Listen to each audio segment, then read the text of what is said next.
Yo, shit fell apart today, and I had to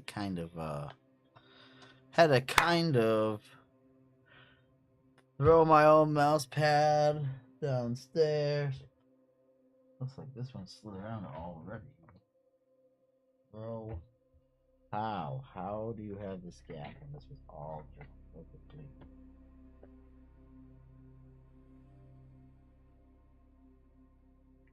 Can't believe that. Delivering this such bad. God. Golly, what a day. Golly, or whatever the hell.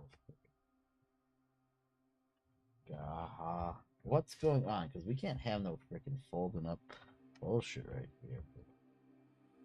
Hold that shit tight. This is my mouse space.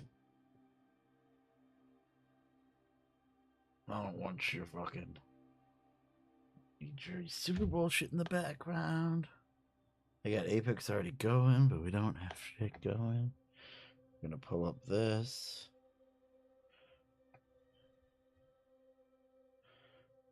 I'm gonna go back, move, close, bring this back up. We'll start with this one. Previously on the 9-month cruise, Ooh, the TikTok cruise. All pinnacles should be treated equally. Passengers had a night full of seasickness for the 17th time. And he recommended that we all take medicine. And it was revealed that the cruise is a bigger waste of money than we ever This is imagined. real. Because if you're a solo traveler, you have to pay for two people's great packages. Now let's find out what happens on today's episode of the 9-month cruise.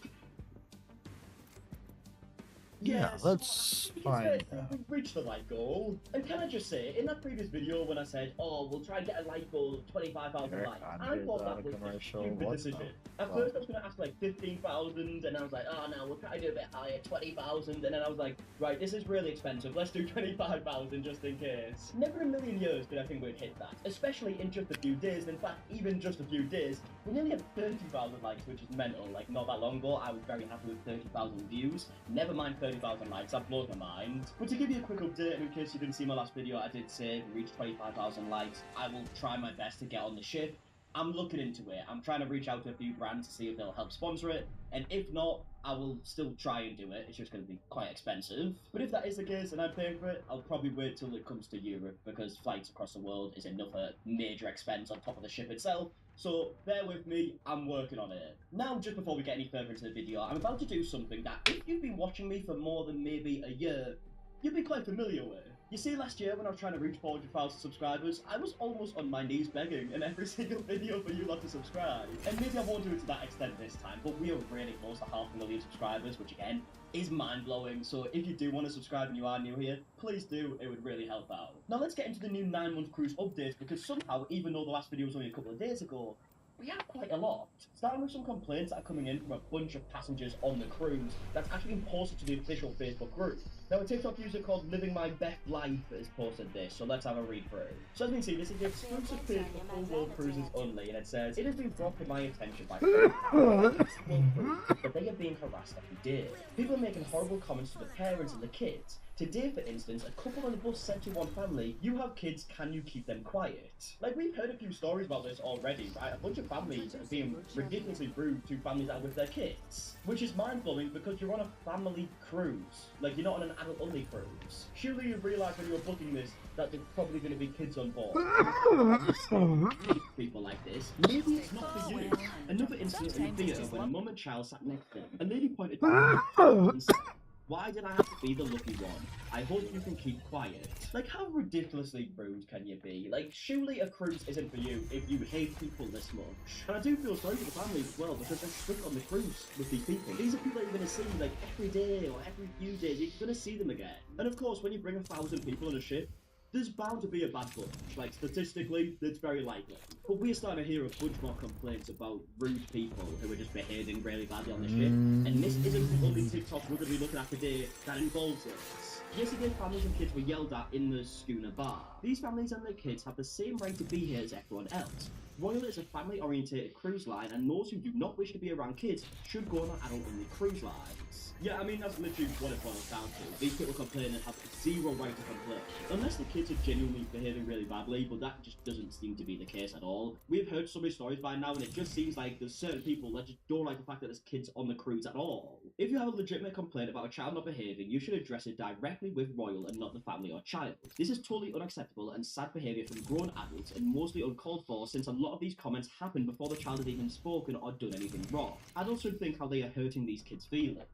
Again, this is becoming very common. We're going to speak about this multiple times in this video, and they're only, what, like a month or two into the cruise? I mean, it's February. I believe they started, like, second half of December, so they're about 2 months into the cruise. There's another 7, and it's actually getting to the point where staff have to go on stage and tell people to be respectful. Apparently people need reminded. Sometimes we might not He should each intercept other, that, but let's always respect each other in front of I mean, you would think he's doing like an assembly in school, wouldn't you? Like telling a bunch of kids that they should respect each other. And ironically, even though kids are involved in this little situation here, it's not the kids that are the problem, it's the full-grown adults. for little things, but just respect each other. They don't really usually the same for us. You know, sometimes we disagree with what we say. I'm gonna take my coffee, we don't talk each other for opinions, and then we break them also. I mean, genuinely, it sounds like he's telling a bunch of kids how to behave. And I can't say I'm surprised because we're stuck on a cruise with all the same people. A lot of the time you have nothing to do than drink. It's a recipe for disaster. I mean, as we'll see later, we actually have some comments from the CEO of the cruise line himself. And he's talking about how this has been a bit of a pain in the ass and people have been behaving slightly bad. I want to keep it going for the next 9 months. I don't want to see that today. It's go because it's such a beautiful celebration of diversity. Instead of these political tensions and hate, we should put some more love. We should do some Okay, yeah, so he has to give like a speech as to the fact that people should behave better, which is mental in itself. But you know what, since I've referenced the fact that this isn't going to be this video, let's actually get to that now, shall we? There's a TikToker called Abby Cooper whose mum is actually on the cruise right now, and she asked her mum to send her a video talking about the good, the bad, and the ugly. She says the good is the fact that she's on a cruise, she's not having to work, and she's seeing the world, you know, the stuff you'd expect. She says the bad is the fact that the itinerary keeps getting changed, the ports being cancelled left, right, and centre, they have to change route, but then also never was confidence cruise cartel. And then people on the cruise. Yeah, that has to be the behavior of some of the cruisers on this ship. I've always said that people can only hide their true colors for so long, and that so long has hit for some cruisers. I mean, and we're only, what, 2 months in of a 9-month cruise? I mean, that's pretty early. But it's true, right? If you're going to be on a 9-month cruise, you're going to see the true side of people. It's a long time.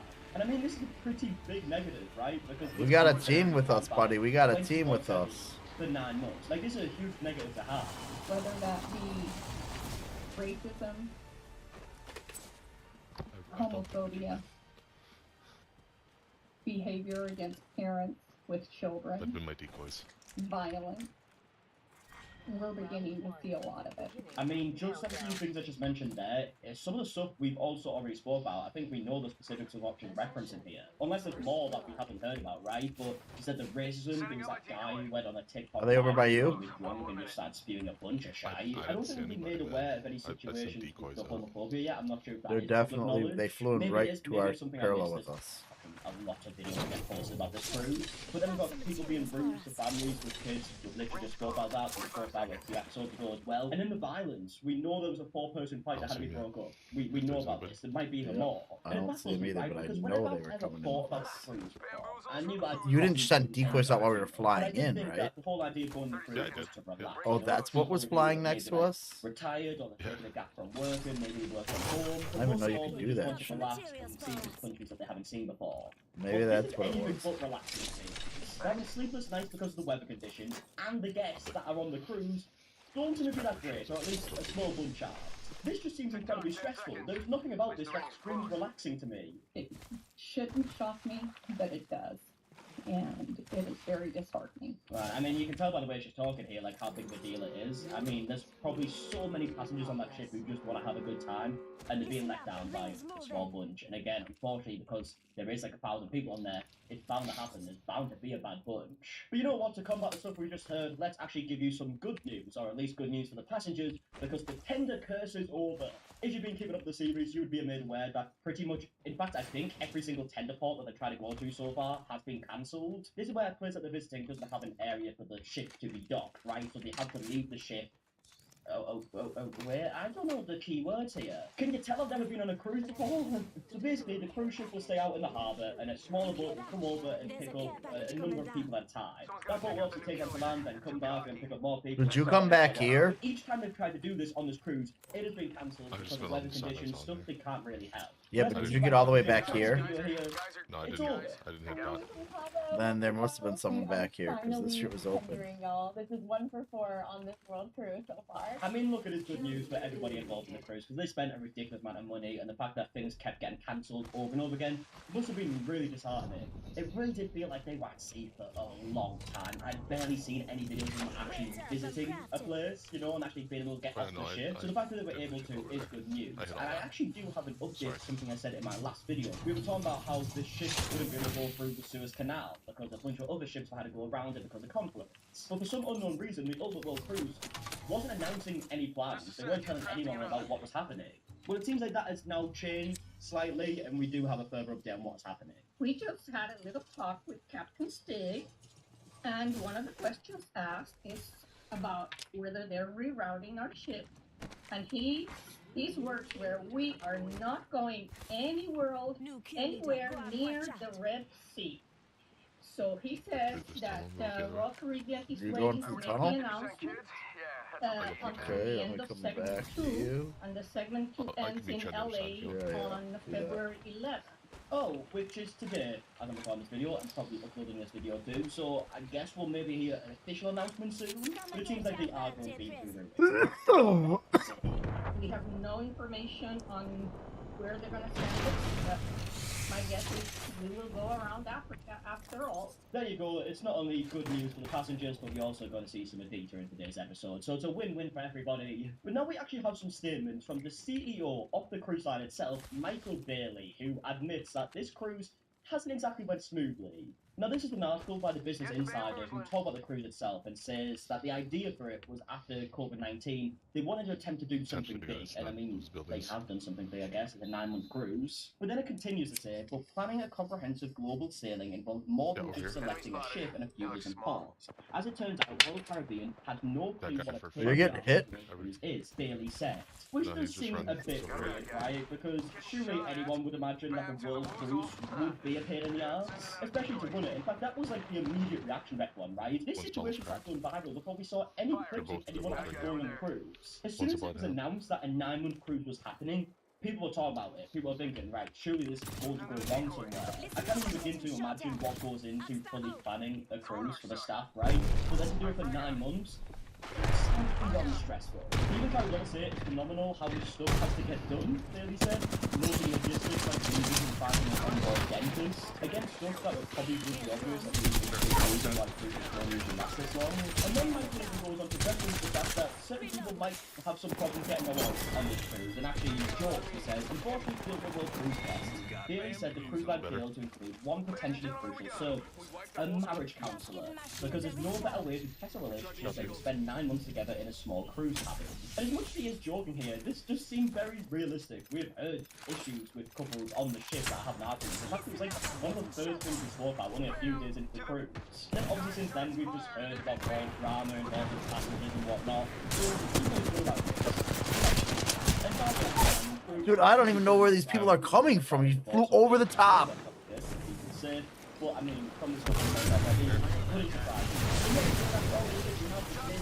I hope you did enjoy. If you did, please leave a like down below, subscribe if you are new. We are trying to reach 500,000 subscribers, which still sounds mental to say.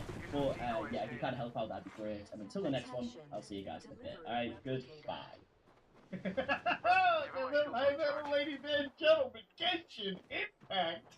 Now, that's a game that I don't really talk about a whole heck of a lot, but I've been seeing it float around my timeline Yeah, they're for by like me. 2 weeks Don't even now. worry about me. So I figured, you They're know, trying to it's find me to kill me, I time I think. take off the blinders. I Yep, step they're into the leaving over world here. of online video game gambling crackheads, and I look at Yep, he's trying to kill me right now, yep. popular online casino crackhead. That's Genshin Impact. Now, I made a video a long time ago where I actually said I enjoyed this game, and there was a bit of a post-match clarity required, but to give you a context required here, I think Genshin Impact is a cool game. I think for a gacha game, it's actually one of the better games out there. Probably one of the best. And a close contender is Ultra Fine Save Company. And you know why I think these games are actually great for gacha games and good games in general? It's because they have gameplay. Look, in the world of gacha gaming, one thing is honest. No matter how crappy your game looks or how great it can look, at the end of the day, these are slot machines, okay? And, you know, all they need is to look flashy and look cool and draw people in just so they can keep pulling legendary characters, upping their battle point requirement, whatever number exists to represent your team's power score, and just keep grinding through monotonous story beats over and over and over again. That's pretty much what it comes down to. Genshin Impact's big play is they actually have gameplay, an open world, characters that do something different, and they're not just sitting on the toilet, you know, watching auto battling go on. But, ladies and gentlemen, Genshin Impact has had its own level of controversy. And, you know, we can look at all the Genshin Impact controversies. Like, for instance, remember back in the day when they got hit with the racism allegation? Yeah, Genshin Impact was apparently, some users are boycotting them because of allegations of colorism, okay? Now, that's not really my place to jump down and really analyze and swatch out each character and just figure out how colorist they are. But there were other situations that I covered myself. For instance, a time where somebody ended up trying to assassinate Genshin Impact employees.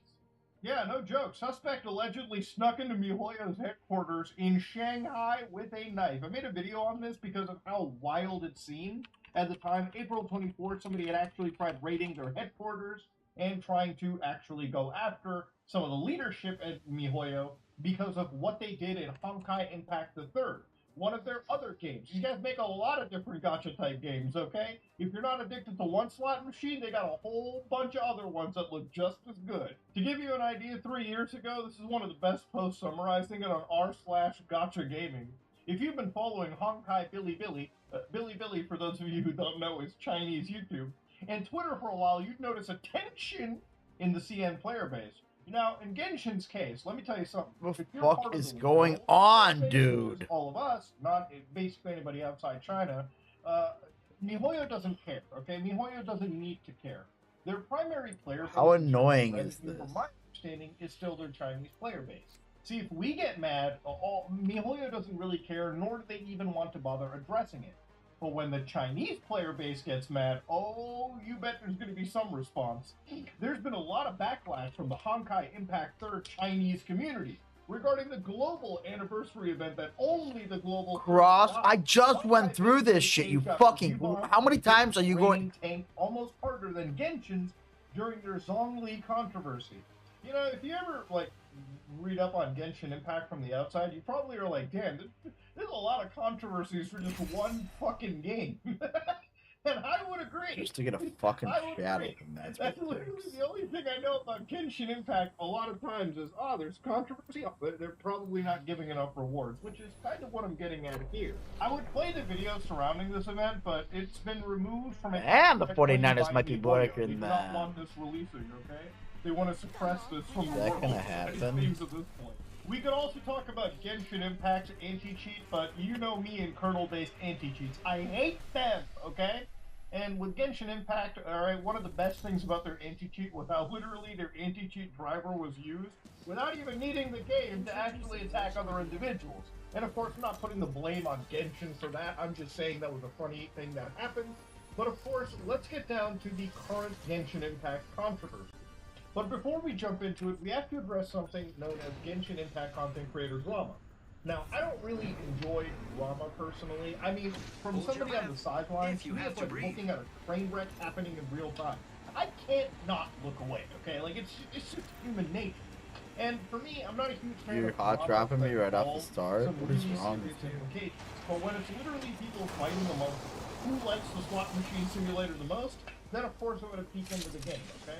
Now there is some seriousness here, and I will touch upon it, but again, ladies and gentlemen, for the most part, this is just effectively what I have been seeing posted hundreds of thousands of times through the course of the last 2 weeks that I still can't even properly nail down. So let me give you an idea. The first actual ground zero of this jihad was Ziox, okay? An individual who posted this tweet, The Duality of Man. Now in this tweet, he basically showcases two Genshin Impact content creators, Zoro44 and Tectone. Now Tectone has been on the Some Ordinary podcast, so I'm a little more friendlier with him than I am anybody else in this situation, okay? So full bias is right there. Now, these two content creators, I guess you could say, are like the North and South Pole, okay? If Zoro44 is the man that gets on his knees for MiHoYo, Tectone is the man that hates everything MiHoYo does. You just can't win with both these people, as far as I've really been showcased. And there's nothing wrong with that. Clearly, he likes Genshin Impact, and clearly Tectone is a gambling addict that's in denial. This Genshin Impact update is insane. 4.4 live stream reaction. Ooh.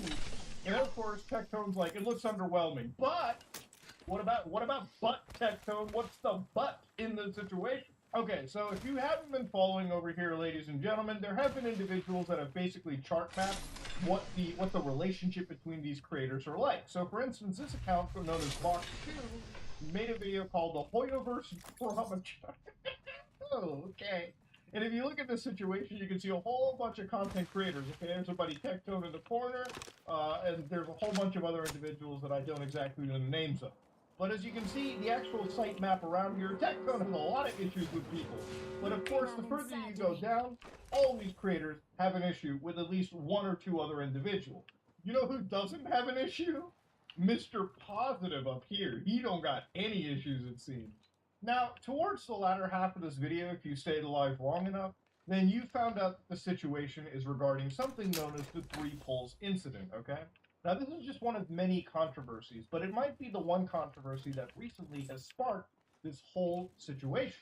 Now, to give you an idea, this entire cancer has spilled all over to various other sites. When I'm starting to see it on GameFAQs, of all things, you know it's a bit of a problem, okay? Genshin CC drama. Whose side are...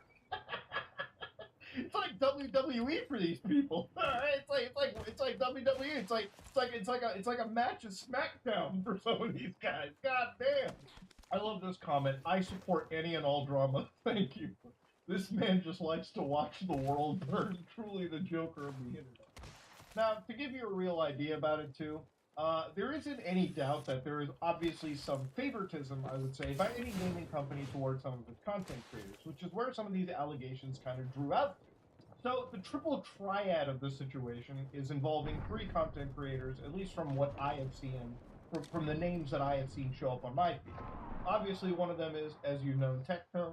The other one is an individual known as Braxophone, and the other one is Atsu, or Asian Guy Stream.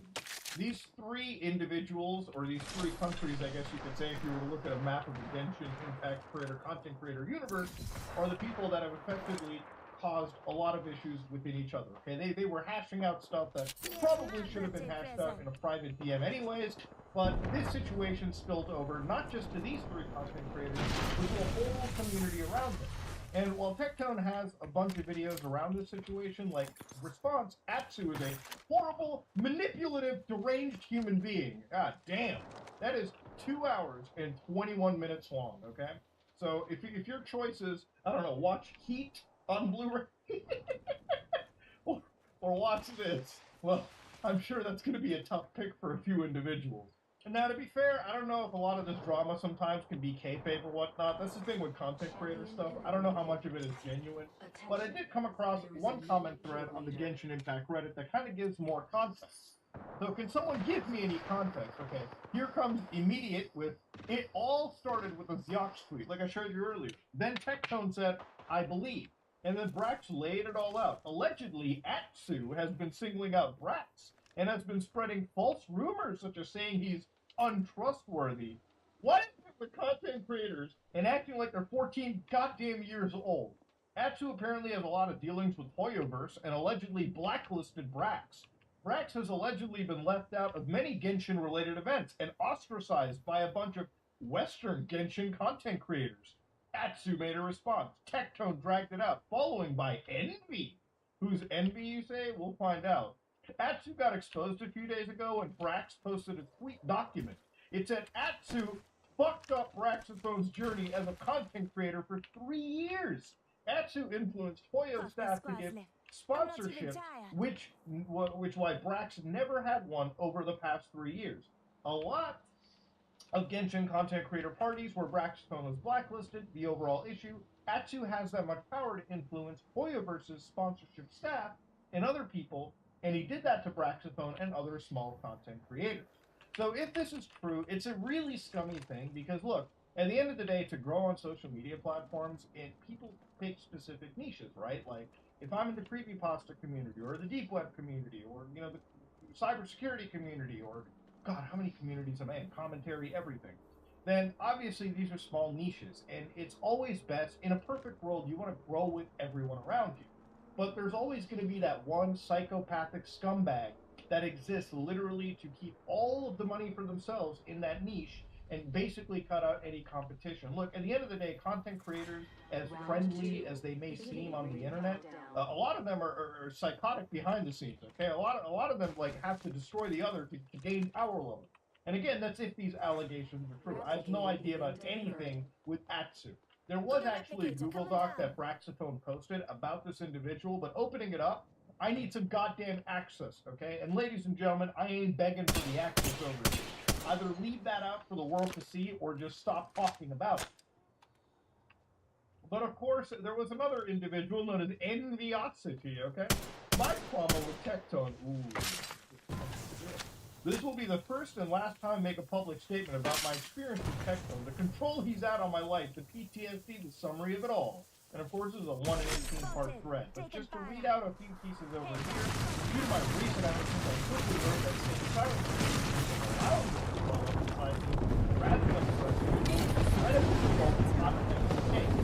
it all started with a prolonged period of him badgering me throughout daily streams. I go live when he's live. Envy, let me know before you stream. Half my viewers always leave to watch you. Can you stream later?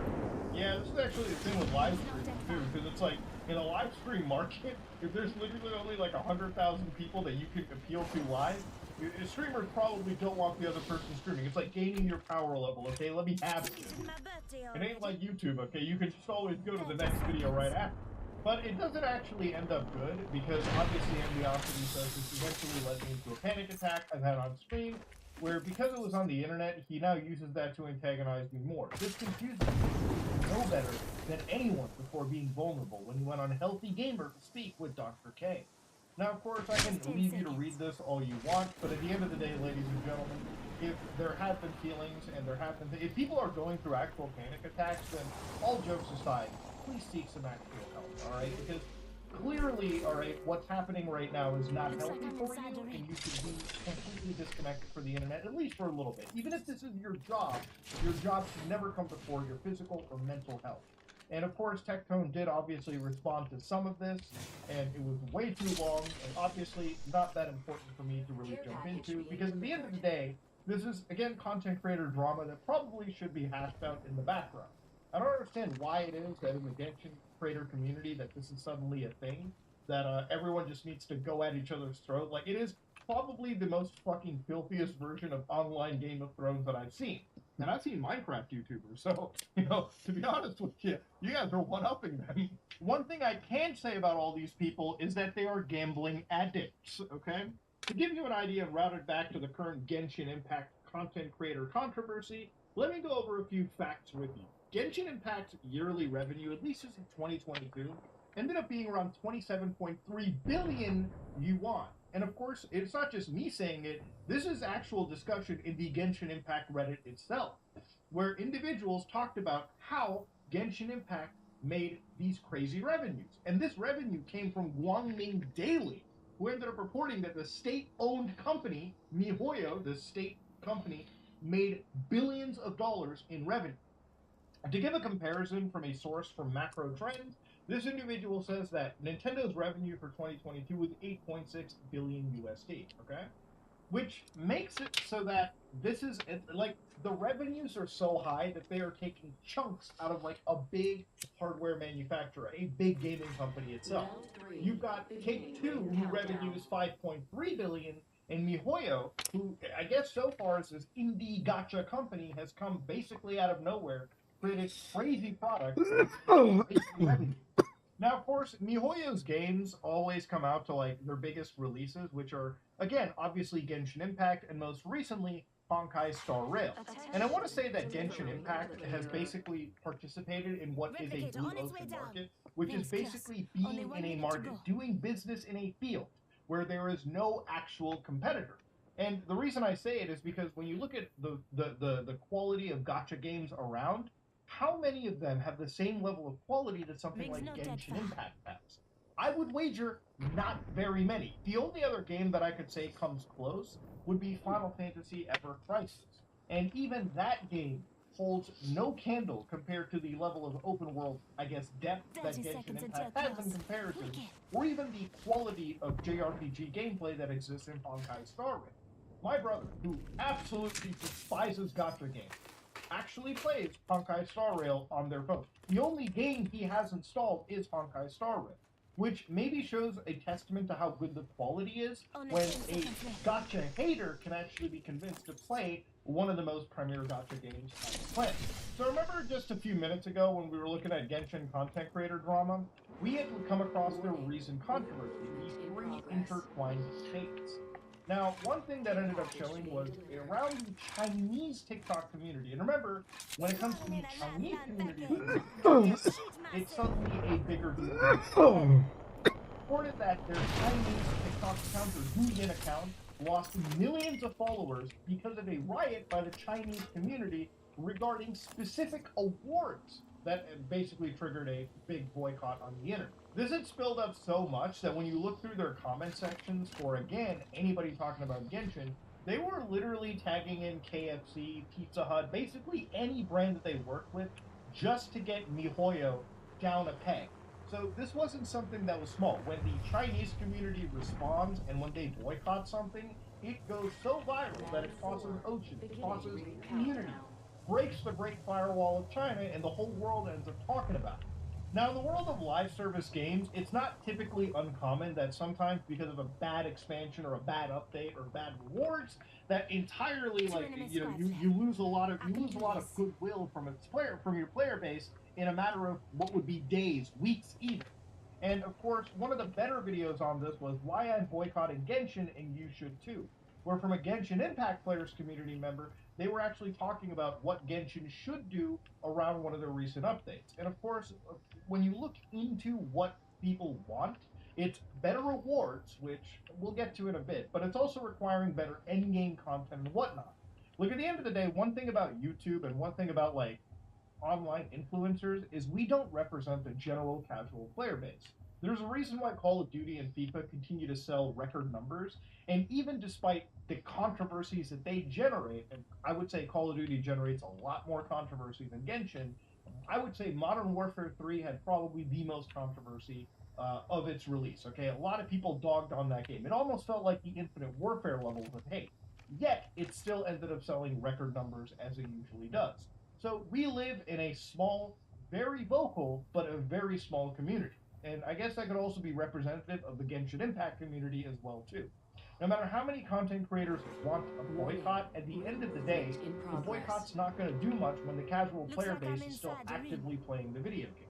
Also, boycotting video games is really dumb, too, because, yeah, you can say that you're going to have, like, a week-long boycott or, like, a 2-3 week-long boycott, but if you end up fucking coming back to it, then guess what? It's not really a boycott. They just know you're going to come back anyway, all right? And if you're not specifically dragging out the whales, which are primarily the reasons why these games make the billions of dollars they do a year, then your boycott also doesn't mean anything. And typically those whales, to get them to participate in a boycott about consumer rights and ethics is never going to happen, because those are the ones that have already committed to giving up their life earnings to this gambling crack den anyway. So what started out with this boycott typically is on Bilibili, the game was getting review bombed. Their YouTube channels, their social medias were going down. because they had only received 3 intertwined fates as a new tier reward. Now, an intertwined fate, for anybody who doesn't know, is basically a role of the gacha on Genshin Impact. And it all comes down to the stinginess of this game, right? Remember, Genshin Impact revenues in the billions. To give what effectively is such a tiny thing to your player base for New Year's rewards. It's not like this happens all the time anyways. It's just what the audience is dissatisfied with. Now, again, the comparisons that people have been making are insane. Because a lot of the comparisons that have been made is obviously Honkai Star Rail, which is another game from the same developers, right? This game seems more generous with rewards than Genshin. It just seems like that to me anyway. The gift of Odyssey every patch, the amount of FJ you get from buying the BP. I'm so brain broken, and that's probably about it. The game rewards not only giving us enough for a full 10 full, but a free 5-star as well. What was Genshin's first anniversary reward again? Gianna Chloe 490.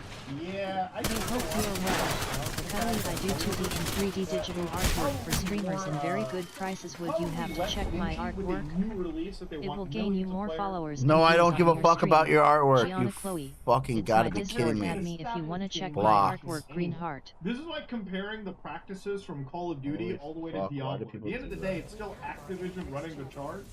And whatever shitty practices you can expect in one will most likely be 13-16, 8:27 left in the fourth quarter. These two games are still wholly different, so obviously I would need to sit down and talk to somebody that is a Genshin player and an HSR player, and probably get their idea of like where the two games truly separate, truly delineate, and where both of these games, where one has the distinct advantage of caring for its player base.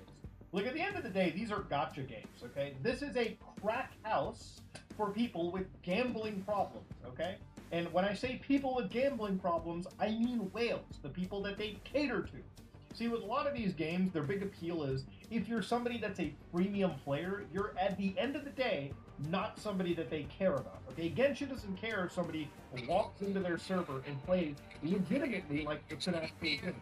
They care if you want to actually put money into the first. So, again, for them, they just care about the people that are putting their money in, the whales, and that's pretty much what it comes down to. Look, at the end of the day, they're not going to respond to this, and they have no reason to respond to this in any case. This boycott and this situation doesn't really affect the grand scheme of their casual player base, which downloads the app, plays for a few days, and probably gets bored and moved on. But there are going to be some of those people in that player base that stick around and keep spending hundreds of dollars every week and are effectively the whales that keep MiHoYo's lights well on. And that's pretty much what it comes down to for this. Look, no matter how good the gameplay for Cool, Genshin Impact, crazy Hello psycho and people. welcome to Tech Deals. We are here at the Astro Gaming booth at E3 taking a look at some awesome gaming headset choices. We have headsets here ranging from $59 all the way up to $300 and everything in between. The first thing I want to cover is the A10 line at just $59. It has a flip-down microphone that auto mutes when you flip up, which is pretty cool. It does come in several different colors, and it's wired, so basically you never have to worry about your batteries running out of game as long as you want. Spend a little bit more and get the A20 model, and it's a wireless version of the same headset. Plug in via micro USB to recharge. Get yourself all-day gameplay. If you want to play longer, simply plug in the cable and keep on playing for those 24-hour Twitch streams. Stepping up to the next two levels of headsets, we have the A40 and the A50. The A40 is a very modular design. It is wired, but you can change out a bunch of parts on it, including open ear versus closed ear headphones. You can actually change out the side panels that have sealants in them, so if you want that completely immersive experience, you can actually close off the outside world. The way they come by default is open ear, so you have sort of an awareness of the world around you. Same thing, flip down microphone for talking on voice comms, flip it up if you want to mute, and interchangeable ear cups. You can change them to leather, or you can keep the standard cloth that they come with. There is a special 40th anniversary that comes out, and you can see it right here in the red versus blue. Don't get your budgie smugglers in a twist. It's just your old mate Fuse. Anniversary of this headset design. So if you want sort of that 18 versus red team versus blue team, you have that as an option. You also have the mixer base, which is very cool. Now, these sold separately, but ever want to change the volume between voice in I'm the game, jump master. everyone has turned up This the game time. and turned down your voice comms, or perhaps turned up your voice comms and turned down the 28, so you know talking about that shit. We've seen a few new headlines this week about the plans of particle physicists to build a huge new collider at CERN in Geneva. I've had a look. Particle physicists have called their new dream machine the Future Circular Collider, FCC for short. The FCC is supposed to be a ring collider like the Large Hadron Collider, which is currently the biggest collider in the world. The LHC primarily tracks protons, has a circumference of about 27 kilometers and reaches a collision energy of up to 14 tera-electron-volt. When we first heard of CERN's plans about 5 years ago, the circumference of the new collider was projected at 100 kilometers with a target energy of 100 tera-electron-volt. CERN then began commissioning more detailed plans and reports, and the circumference has now been updated to merely 91 kilometers. It has also emerged that the tunnel will be deeper underground, on average 200 meters rather than about 80 meters like the LHC, probably due to geological features, and that the tunnel third party will be approximately 5.5 meters. CERN's plan is to run the FCC project in 2 stages. The Are you first going to stage that? is called the FCC would collide electrons. This stage would not reach any record energy, but just roughly 400 joules. This is actually lower than the energy that the LHC currently reaches. However, the LHC collides protons, which are composite particles made of 3 quarks. Electrons, on the other hand, are fundamental and not made up of anything. But the LHC collides composite particles introduces some additional uncertainty and spreads out the energy which collision over the constituents. An electron collider like the LHC therefore can deliver better data even at lower energy. The primary goals of this first stage would be to produce a lot of Higgs bosons. The Higgs boson was the last fundamental particle to be discovered at the LHC in 2012. It's still the new kid in town and hasn't been studied as much as the other particles, so naturally particle physicists want to have a closer look. If CERN can get the money together, which to my best knowledge has not yet happened, then constructions for the FCCPE could begin within 5 years and it could start operating in the mid-2040s. The second stage would be the FCCHH, where H stands for Hadron. It will then collide both protons and heavy ions like the LHC. The projected construction cost for both stages is around 20 billion euro or so. That does not include the operation costs, which is probably something around $1 billion a year. The BBC article quotes a cost of 12 billion, presumably for the first stage of the project. CERN will probably need some contributions from international partners to pull that off. Why spend that amount of money? According to the BBC, the purpose of the bigger collider is to figure out what dark energy and dark matter is made of, as you can see in the title. The BBC didn't invent that themselves. They got it from none other than CERN's Director General, Fabiola Gianotti. She's quoted saying that the FCC is needed because the discovery of these dark particles... I started going to the gym last year, because right now I feel like the most threatening thing about me is I look like I keep the baby.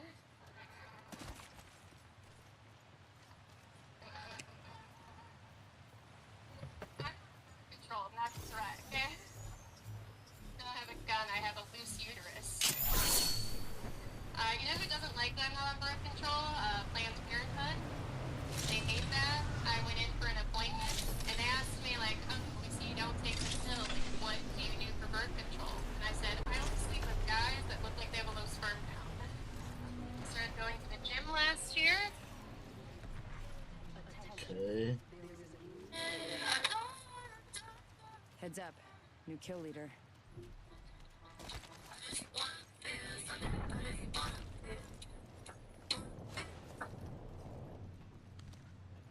Hey, excuse me, can you lift me to the bar? I want to go there. Oh, I'll take you. 1, 2, 3. Okay.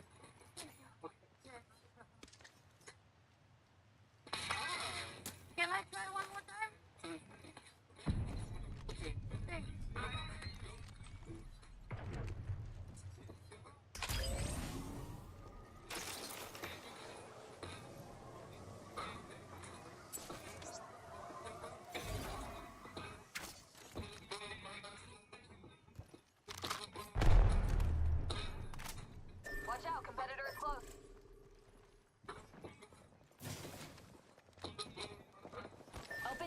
tower near me.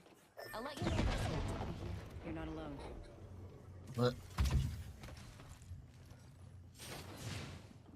You ain't crafting me. You ain't crafting me. I'm gonna get copyrighted for that, huh?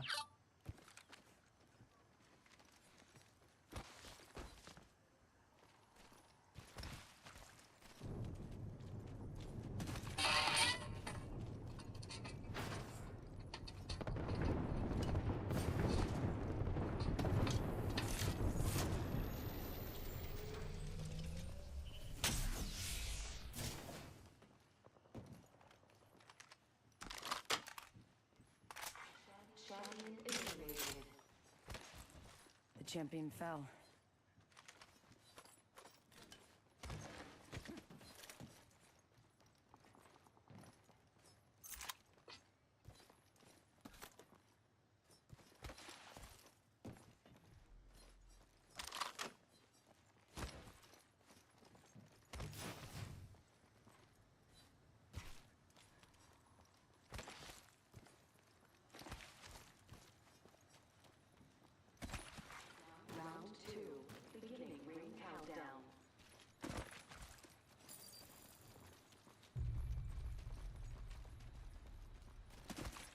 Thanks. Attention.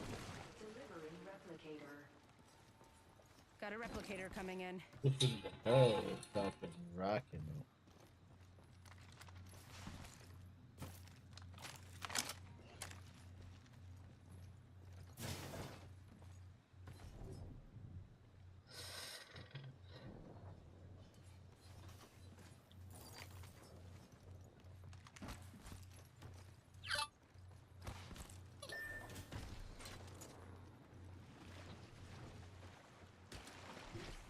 There's an enemy by me.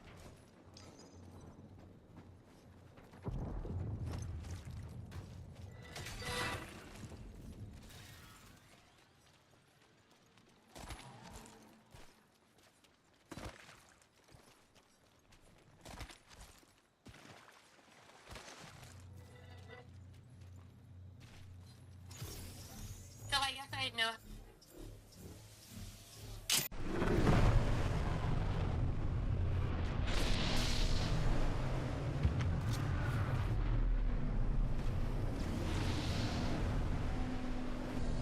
Would lead to a new, more complete theory of how the universe works. Now, it's true Scrappy that the DP discovery says, of dark "Tut." particles, if they exist, would lead to a more complete theory of how the universe works, but there's no reason to think that the FCC will be of any help in that. I find it honestly painful that certain physicists still try to mislead the public about the prospect of their experiments. Let me remind you that they also told you that the LHC would find dark matter, which it did not, and indeed it was never likely that they would. Now, the first time they did this, I was willing to believe that they were themselves confused, but now I'm no longer willing to accept this as an excuse. At this point, it's deliberate misinformation. Now, look, it's not that I'm against particle physics or something. Some of my best friends are Higgs bosons. I understand just fine that particle physicists want to measure a few more constants a little bit more precisely. But that's not a good selling point, is it? The smarter among the particle physicists have recently tried to convince people that it's somehow interesting to study the self-coupling of the Higgs boson. But that didn't quite catch on. Maybe not so surprisingly, because besides particle physicists, no one gives a damn about it. Interestingly enough, American particle physicists seem to have noticed that the tide is turning, and they're instead rallying for a muon collider. I talked about this in an earlier episode. That it almost certainly be less expensive and is also easier to sell because we never had a muon collider before. Even if the thing doesn't find anything, it has this novelty sticker going for it. But I think particle physicists need to wake up. They seem to believe they're entitled to dozens of billions of dollars in return for nothing in particular, while the world is going to hell in a handbasket. For what I'm concerned, this future collider should remain a future collider. Yes, I do use a VPN channel because I'm that kind of person who likes to cover up their tracks. I use NordVPN, who've been sponsoring this video, and I want to tell you a little more about them.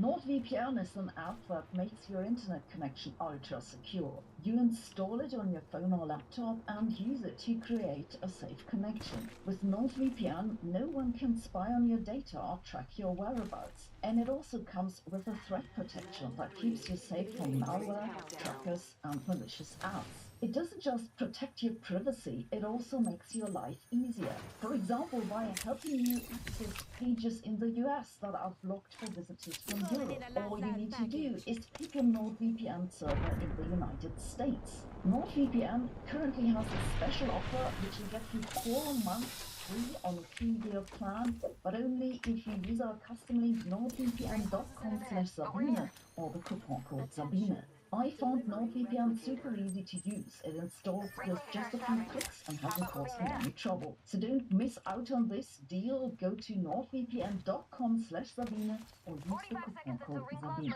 Thanks for watching. See you tomorrow.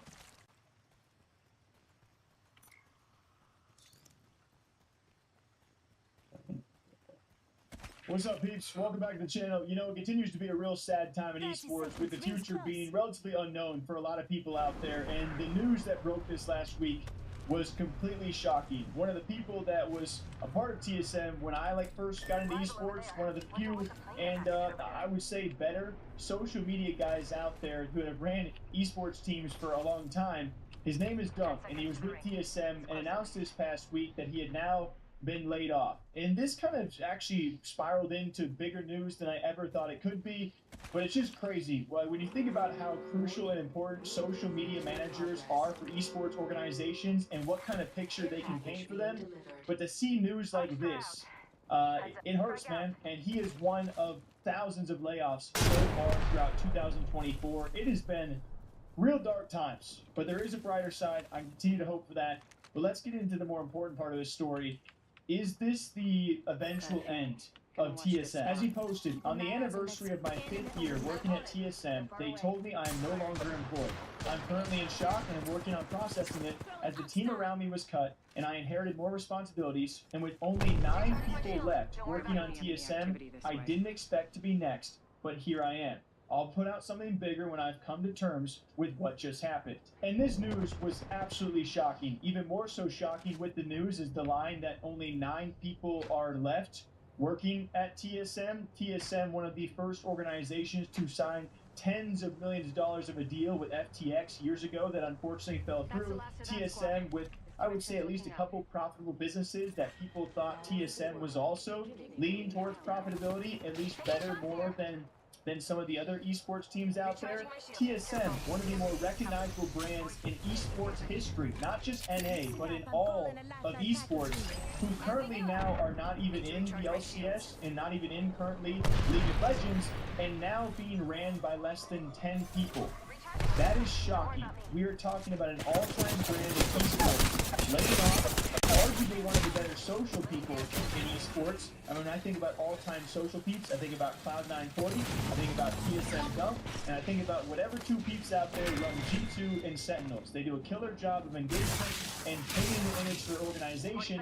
And when you say the names, or at least you see their socials, you typically know who is behind them or that they're doing a great job. Those are my 4 top teams when it comes to social engagement. I know there's probably other answers out there, but those are some of the guys who are just doing a really good job. And this was crazy. But what gets even crazier is his responses saying Slack and email got cut instantly, so I didn't get time to say goodbye to my homies. Also, no severance. So if anyone's got any contract work, my DMs are open. I was curious about this one because no severance, that's rarely seen, especially for someone this loyal. He says and clarifies, this tweet is out of upset. For context, I was a contractor, but classed and treated as an employee. I couldn't go full employment in the UK, and with them being in LA. After 5 years, I would have hoped for just a little parting gift. And yeah, you would think after 5 years, pretty standard to expect, I don't know, a couple of months, or at least a couple of weeks. Like, that's absurd, especially for what he has offered the organization. Dunk certainly has people that have maybe disliked him in the past, but a lot of people that have supported him and what he has done work-wise for TSM cannot be looked down upon, no matter where you're coming from. All right, like, we've all been in esports long enough to know that none of us are perfect, so I leave that at the door with someone like Dunk.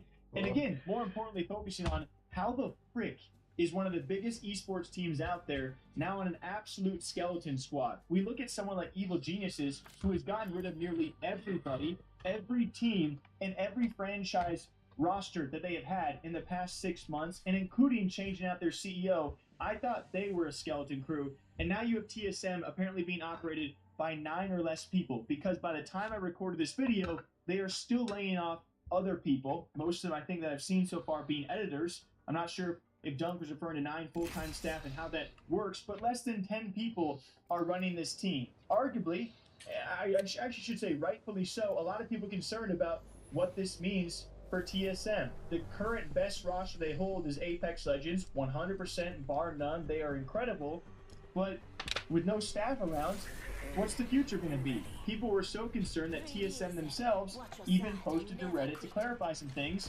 and it was a lot of nothing, but it was also just they're still interested in esports. That's what they say. They are still committed to esports. Stating before diving into this update, we'd like to take a moment to acknowledge all of you, our fans. We've seen your frustrations, and we understand and appreciate the patience you have shown as we've been working behind the scenes on our esports strategy. The ecosystem years, and we are trying to be mindful of our approach to ensure our sustainability and longevity as an organization.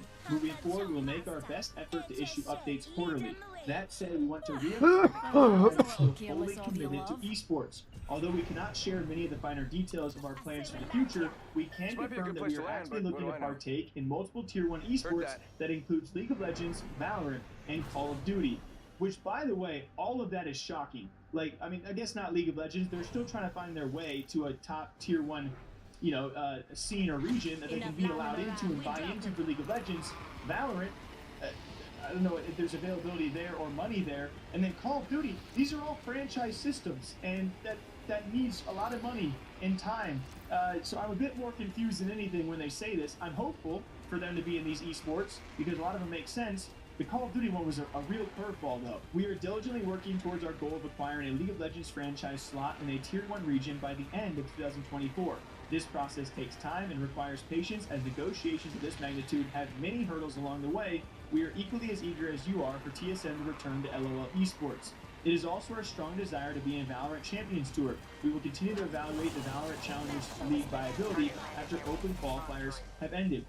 You got a lot of people over with you over there. And it's something we would love to be a part of. We are excited to kick off 2024 by rejoining the Rocket League competitive space. I did see that announcement, so that's congrats to TSM. Rocket League's a great esport, even though they have their own struggles ongoing. And hope that all of you will join us in supporting our new squad. We're actively looking to enter new games, and we'll update our fans when the timing is right. Rest assured, we're listening, and our goal is to give you great teams to cheer for under the TSM banner. So after all of that, I mean, it's just a lot of new information has come to the table. The fact that TSM is being operated by less than 10 people, they are still rejoining esports. It looks like a parallel story to what we're going to be seeing for a lot of teams out there, managing esports teams with skeleton crews, and we're going to see if all these teams can keep up by doing this with just skeleton crews, because I think a lot of people underestimate the producers and the management and the staffing and the coaches and the analysts and all this stuff content-wise it really requires for a team to fully operate, not just on socials,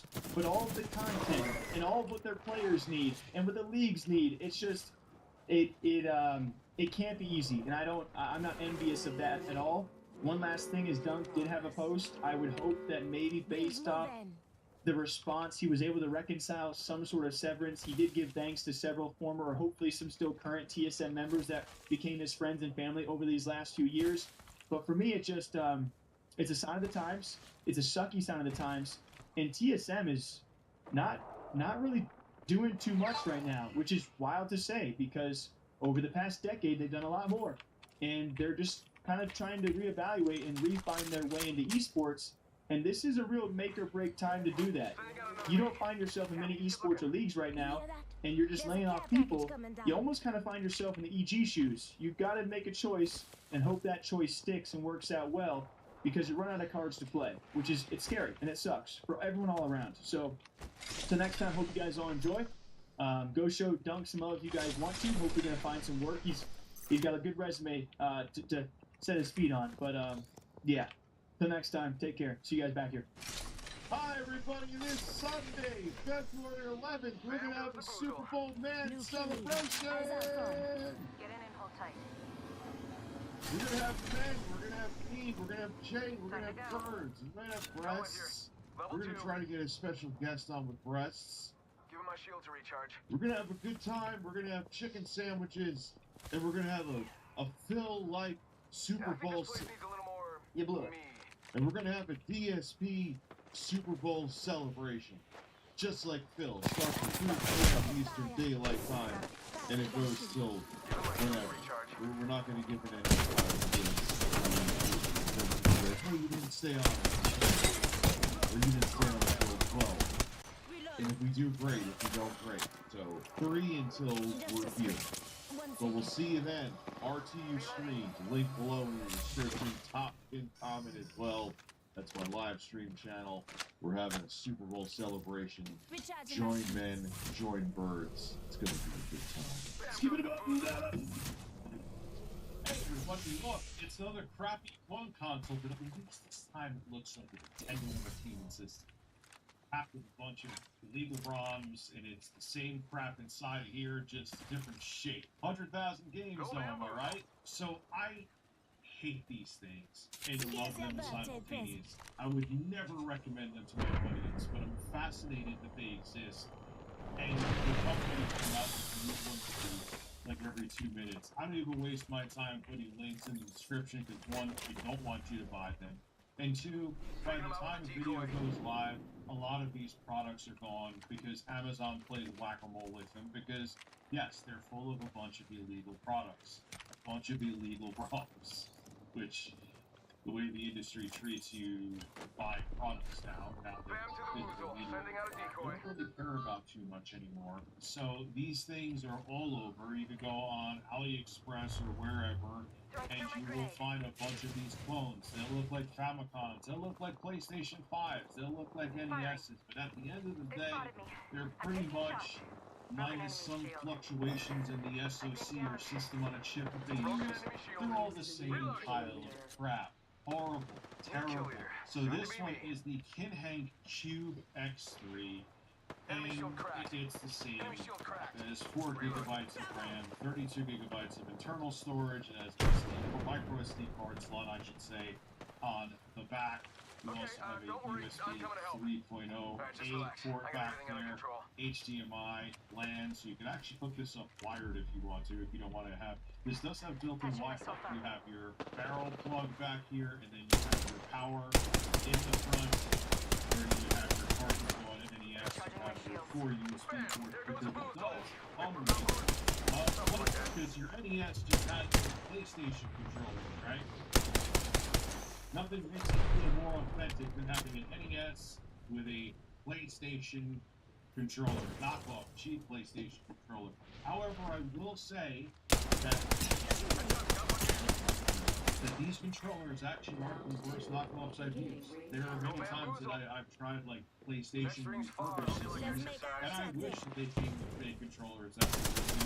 So, congratulations, Kenny. You have a decent controller. This comes with the, I have to look at it because it's a name that doesn't roll off the tongue at all, the S905X3 processor, which is Cortex processor, has the Mali G31 graphics being on there. Don't expect anything anywhere else from here. It did run Dreamcast games. Trying to keep those other ones off you. That you're about to see. Some of it I need heavy ammo. You got heavy ammo down here? I could not capture footage no matter what I tried. I've tried different capture cards, and initially it wouldn't capture footage. Months later, I had no problem capturing footage, but now, a lot of the games I tried with this second run where I could capture footage didn't work. So you're going to see a lot of off-screen gameplay. So buckle up. Oh yeah, by the way, it comes with a cheesy HDMI cable, it comes to the console, it comes with your power supply. There's the unboxing. I did have an unboxing, but anyway, so let's get into the fun part. Kind of. Whatever the hell works on it. Just a sec. Crafting it up. Alright, so this is the Kinhank Super Console Cube X3. Yes, it is full entire name. console. When I talk about it, let's start off with some Sega CD. Final Fight CD. This reminds me of 10 and 12 birds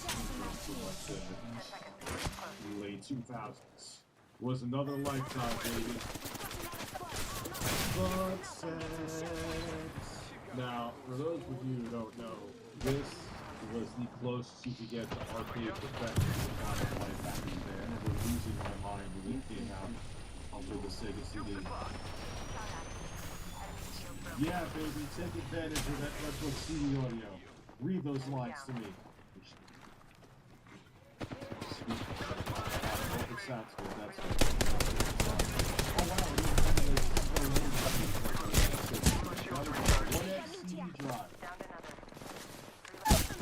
wow, Why? Roll the fucking wall! I roll the mouse! Of course we're gonna pick Guy. He has the nicest nipples here, Hacker, but Guy's the boss. You know what's funny is that these controllers that it comes with patchy arms and worse than what I use.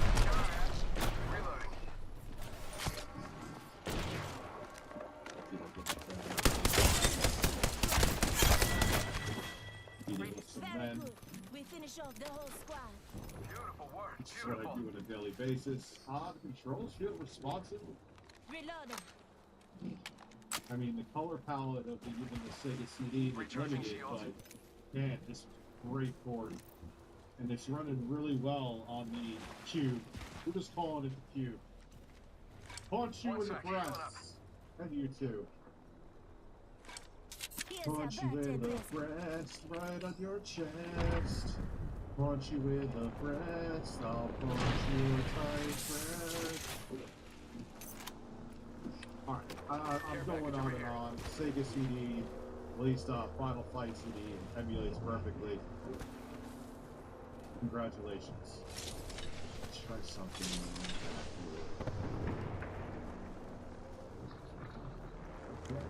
Alright. Good choices here. Amazing choices for a game. Ooh, I heard this game is good. Let's see what I I've never played this before. Guardian Heroes, I think it's called. But actually, oh, that's taking them out with a decoy. Crash. That's great. Are you kidding me? Did it really crash? Yes, it crashed. Crash. Oh man. Oh. I think I may have been spotted. You got bamboozled. Firing.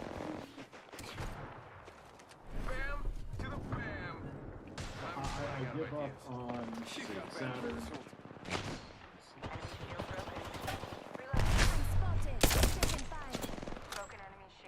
No, I didn't want to play that. What are you doing?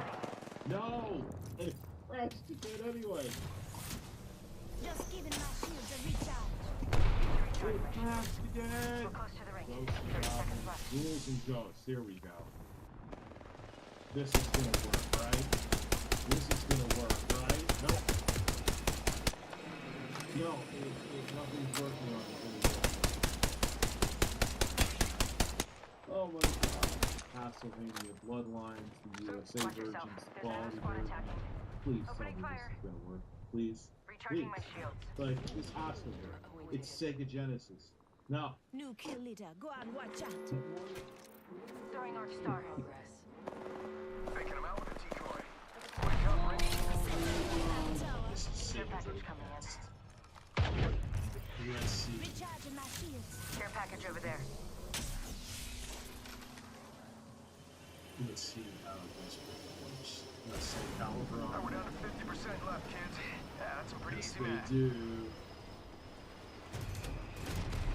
Progress. A little concerning. It's at 48 frames per second. All right, we're getting up to 60. I mean, this is a fighting game, and this ran butter smooth on the Dreamcast. So let's see. It's dupes o'clock. I mean, this first cutscene, I believe, is not CGI. Is in game. Thank you. Okay. No This is problem. looking pretty.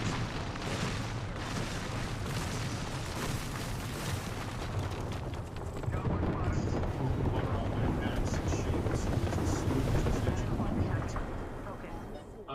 Recharge my shields.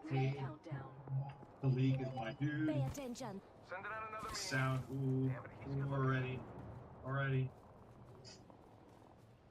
Recharging my shields. It's not 30. Why is it saying 30 FPS? Getting shot at. Or is it? Ooh. No, it's Bamboozles for the fool. Got it better on my mind. oh, it's the same on here, or am I? Recharging my shields. I used to play that game. Yeah, like Shots this fired, back. and they're hitting me. Come and get your birthday present. Smooth so far. It works, it rhymes. Hopefully the second round. Gotta patch myself up. Grenade.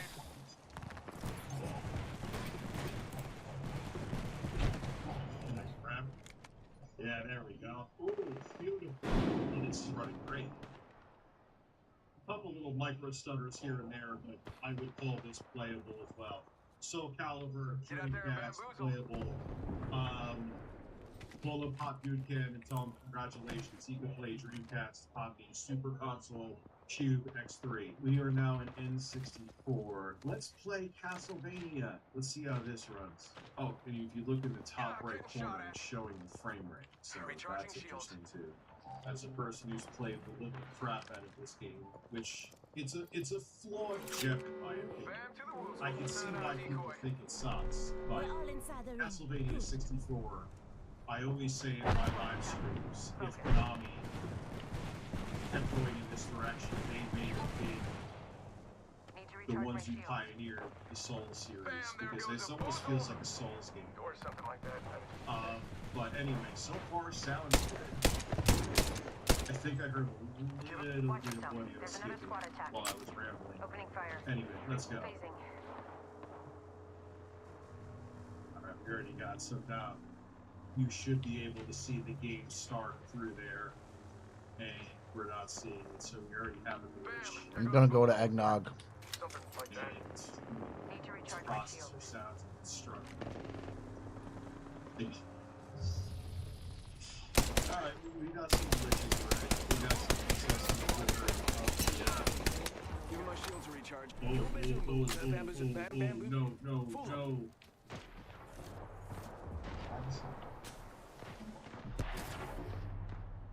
Rings close. Now we're ready. Let's go. Patching myself up. Listen. Still. Bam goes the boozle. Ring's not too far. 45 left. Don't ask me how I knew that. Maybe I played this game too much. Yeah, there's some frame skipping going on. Alright, so the right analog stick is acting like camera buttons. Yeah, it's nice that this is already set up. It's in the same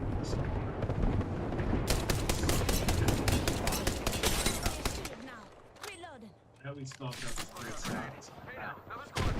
Sounds pretty good right now. It controls pretty well. We're basically at 60 FPS. Oh, wait, pick this up. Recharging shields. Alright, you have to hit right on the analog stick. That's 10 on. I wish I had buttons there. I need help. Rings moving. Oh my god, a 3-polygon skeleton. Alright, maybe.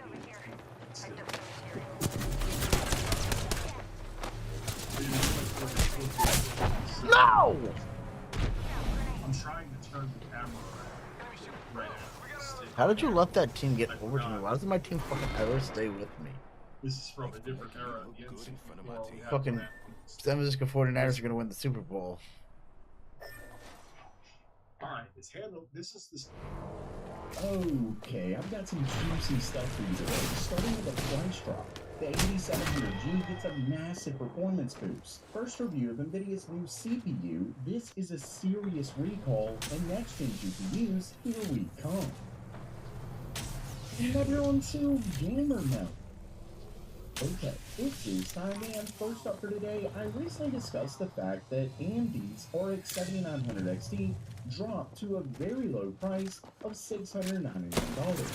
Well, it looks like NVIDIA's regular 4070 Ti has now dropped to that price point as well. Of course, this isn't much of a surprise given the fact that the 4070 Ti Super was recently released, and we knew that NVIDIA was ultimately going to drop the 4070 Ti from the shelf. Scrappy DP says, there are quite a few that are already sold out, and NVIDIA won't be restocking them, but some have not completely sold out, like this MSI Ventus 4070 Ti. And as you can see right here, sure, it says $749.99, but with this $50 off promo code, it brings it down to that same $699 price that we see with the 7900 XT. And it's actually not priced all that bad. As you can see right here, we have the 4070 Ti and then the 4070 Ti Super. And in terms of performance, the average right here is around just under 10% more performance for the 4070 Ti Super. But with this new price, the Super variant is more like 14%, actually a little bit higher than 14% more expensive. But we're obviously getting more bang for your buck with the regular price, though keep in mind that this only has 12 gigabytes. So definitely worth it to spend a little bit more for that. Either way, it's nice to finally see some GPUs get at least a little cheaper. But what's cheaper than ever is expanding your mind by learning STEM with today's sponsor. Brilliant, my go-to when I want to learn something new in computer science, like their new course on large language models that power your favorite chatbot. Here, you'll learn things like how AI predicts the next word, the probability of generating certain words, and a ton more. Plus, you'll notice in all of these courses that it isn't a bunch of memorization or anything like that. The part that I love most about Brilliant concepts because when you sign up at Brilliant/GamerMail, typically they're Radeon 780M integrated graphics. And this actually comes to massive overclocks that give it some wild performance. These were originally tested and done with Scatterventure, and as you can see down here, they compare performance between stock, Precision Boost Overdrive in Expo, Tune PBO in Expo, then a manual iGPU overclock in Expo, a manual iGPU and CPU overclock with Expo, and then overclocking everything. We're talking memory, the iGPU, and the CPU, and with this, they got a whopping 37.75% performance uplift, and this is average performance through multiple benchmarks. And in fact, it actually did so well that it scored right within spitting distance of the RX 6400. Now obviously that is a very low-end GPU, but don't forget that this is integrated graphics we're talking here. And the reason it's even able to get anywhere near this is of course because this is on desktop, so you don't have issues with battery, having to pull a ton of wattage or anything like that, so you can get some pretty wild overclocks. But there is one caveat, and that is that power draw. As you can see right here, even with just the manual iGPU overclock in Expo, the iGPU power draw alone gets all the way up to 156 watts in Speedway. And once again, this is just the iGPU, not the full package power draw. And that definitely doesn't look all that great when you compare it to a discrete GPU. Not to mention the fact that, as Tom's Hardware points out, the 8700G is fairly expensive, costing around $330, while you can get a low-end desktop graphics card for $150 and a cheap CPU for around $100 to $150. You can actually save money doing it that way, but one of the benefits of the 8700G is the fact that the CPU itself is very, very fast and almost certainly won't hold back pretty much any and all discrete GPUs that you may want to upgrade to later on. So it does provide an upgrade path that the cheaper CPU likely doesn't. With that said, obviously don't forget that almost always your GPU is going to be your bottleneck in your system, especially when it comes to gaming, but something this low could end up biting you in the end. And next up, oh boy, NVIDIA's new GH200 CPU just got its first kind of review. Now, these are really just some initial benchmarks, but there's a ton of them. I would definitely say this qualifies more of a review, and it's definitely interesting. Don't forget that NVIDIA's GH200 Grace Hopper chip combines a GPU with a CPU, but this is only testing the 72-core Grace CPU with 96 gigabytes of HBM3 memory. And when it comes to performance, we actually have a mean of all the tests that they did. But of course, if you're interested in seeing all of these, I will have a link to Phoronix down in the description below.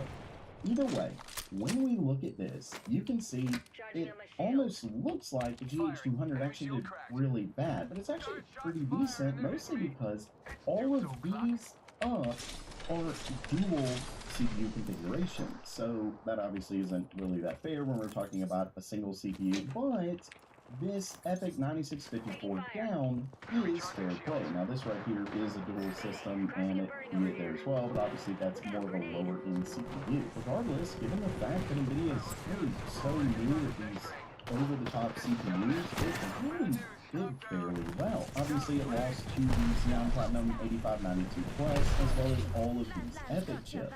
But there is unfortunately one thing that Phoronix didn't do during this, and that is looking at according to NVIDIA, where the GH200 really shines is going to be that power draw. And honestly, yeah, it's not going to be winning any medals for performance or anything. If it gets this close with a significant difference in power draw, it really could be a big reason to try it out.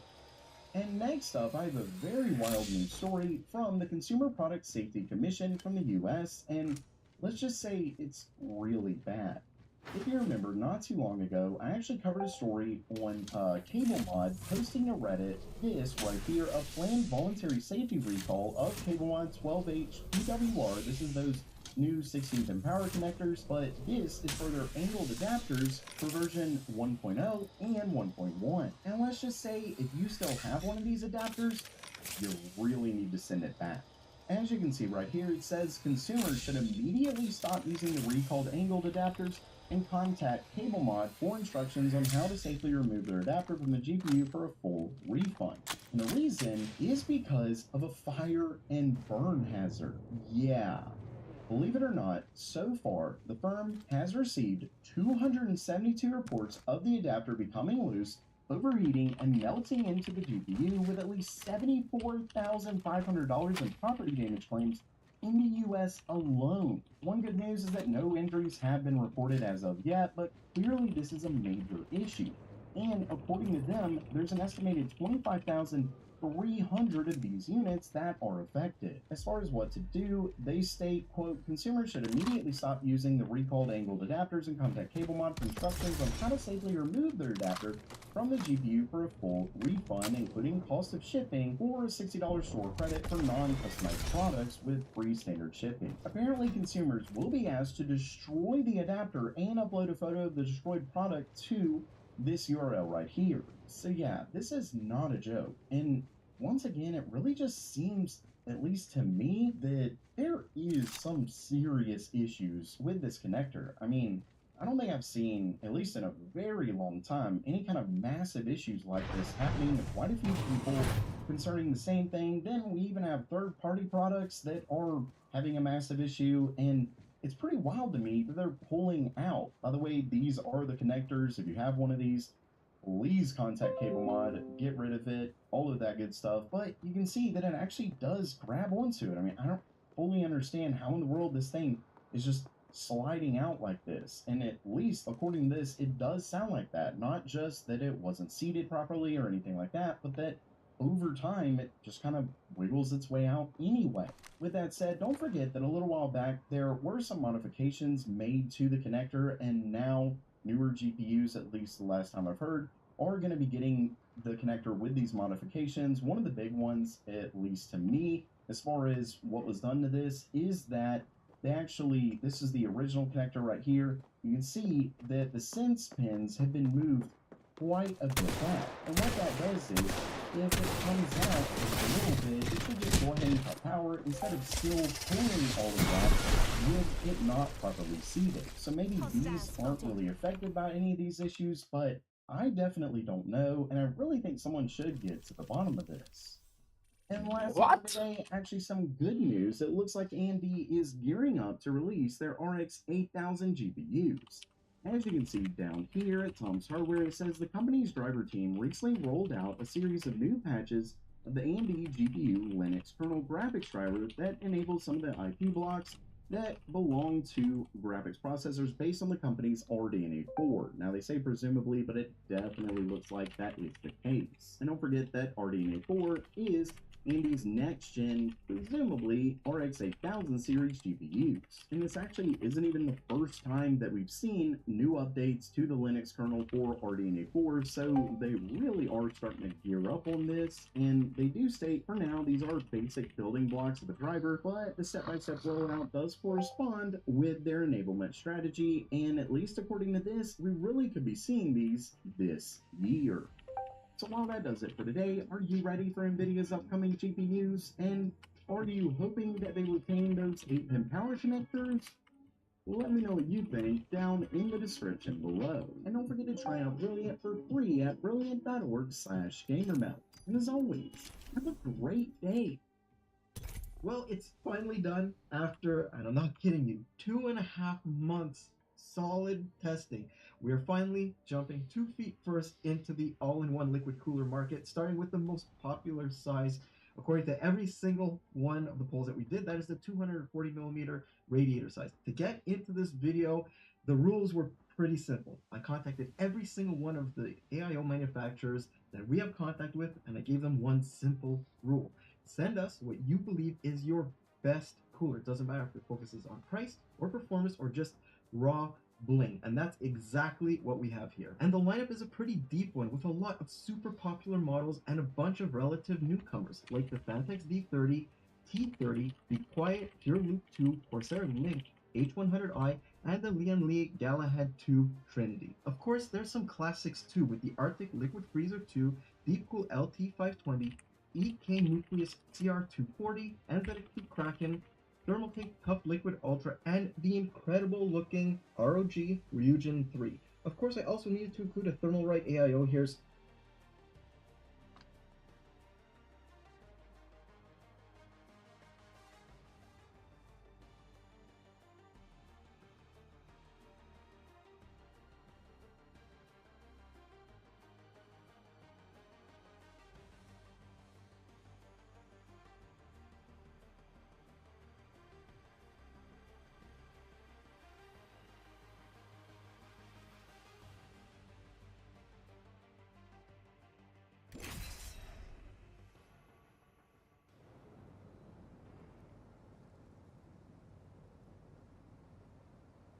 So there's the new Frozen Edge 240. Anyways, pricing is another thing that we absolutely have to discuss here because, to be honest with you, I understand a lot of buying confusion in this market because the pricing is all over the place, guys. This entire range has average prices that are bookended by the almost unbelievably cheap Frozen Edge to the super pricey Ryujin 3, which can put you back as much as $250.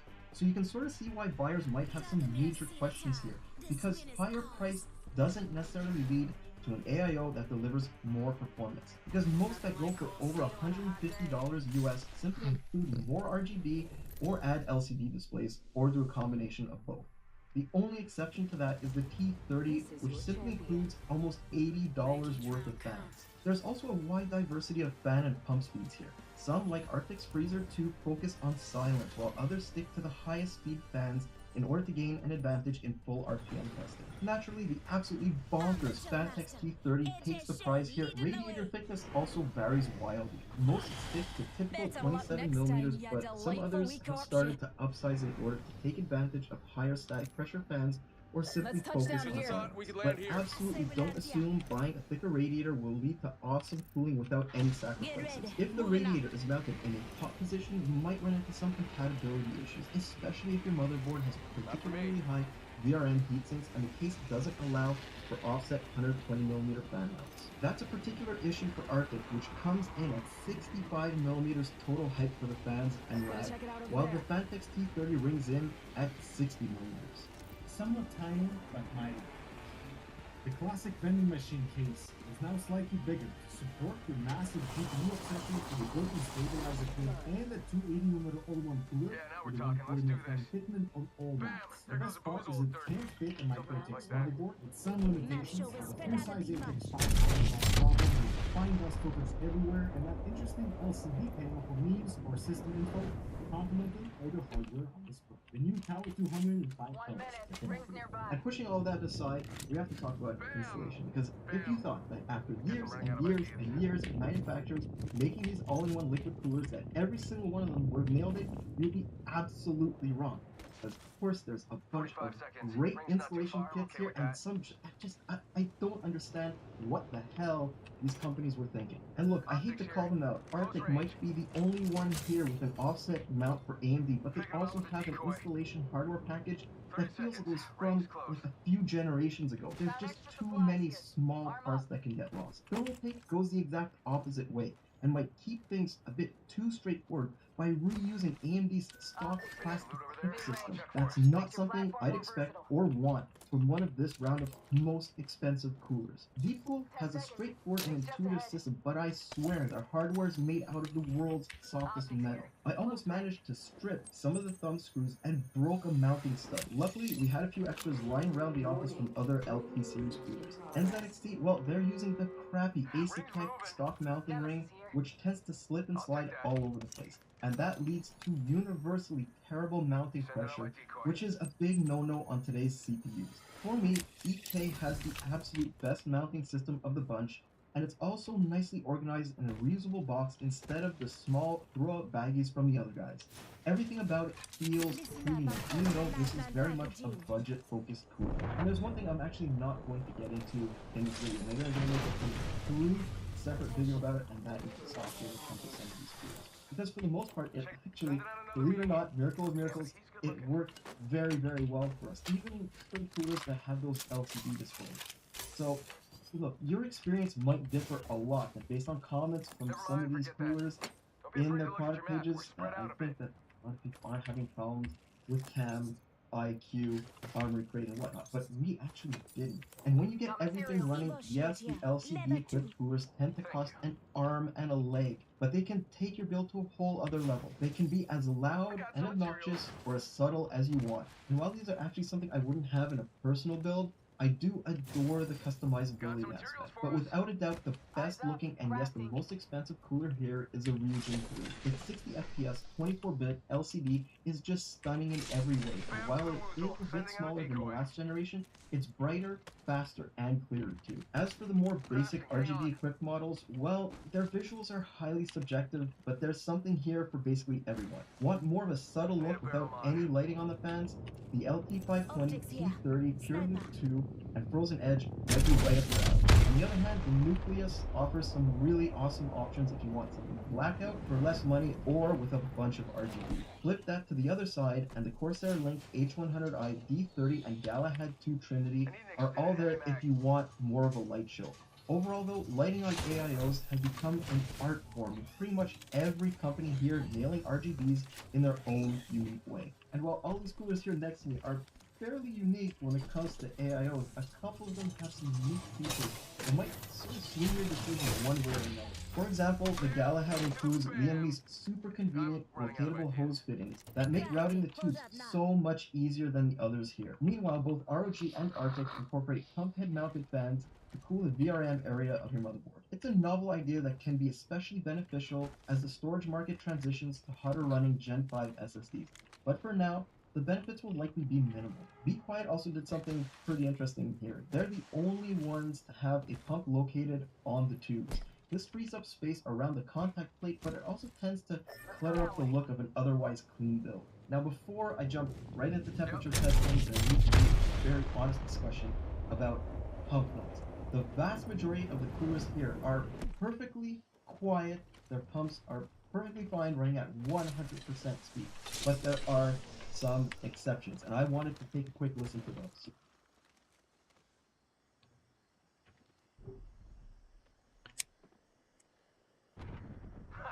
Bamboozles for the foozles.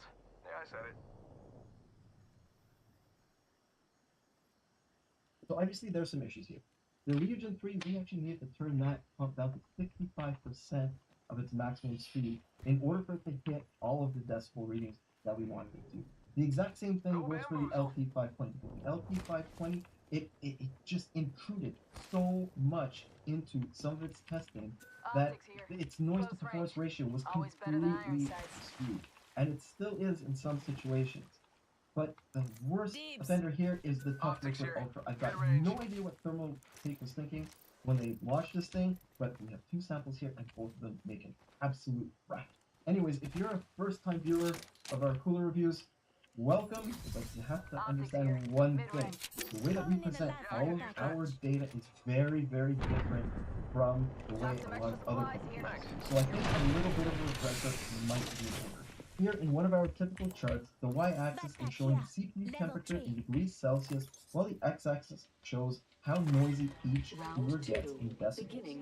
This shows how hot these coolers allow the CPU to get relative to the amount of noise they produce. So the best coolers will have the lowest temperatures at the lowest noise levels. Meanwhile, some AIOs might get to lower overall temperatures, but they need to get a lot louder to get there. But that doesn't necessarily mean that they're any good. Alright, let's start at just 180 watts on Intel's LGA 1700 platform and kick off with two disappointments. The Tough Liquid Ultra and Corsair Link H100i, which have the hottest temperatures here. Meanwhile, the D30 isn't that far behind, but we also have to remember its focus is on looks over raw cooling performance. The Fury 2 and Arctic Liquid Freezer 2 are up here as well, but I can't critique them since they're two of the lowest priced AIOs and they're going toe-to-toe against some options that cost almost twice as much. There's a few other coolers in the middle of the pack, like the Galahad 2 Trinity, NZXT Kraken 240, Deepcool LT520, and Region 3. The ROG cooler did stand out by delivering some of the best low noise results though, and yet there were a few coolers that actually managed to beat it. The first is the EK Nucleus. It posted some absolutely incredible results. Another standout is Thermalright's $50 AIO in third place. But the champion here is the Fantex T30. I mean, sure, the much cheaper EK and Thermalright eventually beat it, but its results at low noise levels are simply unbeatable. As we drill down into a more normalized 38 decibels, I also wanted to add every cooler's average price for a bit of context here, because it's pretty obvious that for a low heat output like this, spending more money doesn't necessarily equate better performance. They fucking won? No way. They came back? Unbelievable. Far behind. Moving on to Intel's 253 watt limit, and the order stays pretty much the... What just happened? Sending out a decoy. Say one, we're all inside this ring. Together in our production meeting, and they said if we win this one, trust me, we're talking about champion around here. They know history, they know legacy, and there's more they want to achieve. Sending out another me. Damn, he's good looking. Ice Spice is with her? Delivering care package. Care package touching down. They usually keeping an eye on that area out there. Sending a decoy. Okay, wait, how do I know that I'm not the decoy? Alright, this is dream within a dream stuff.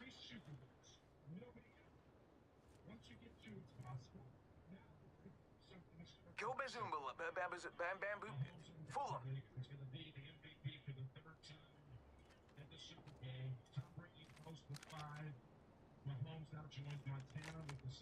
Bam!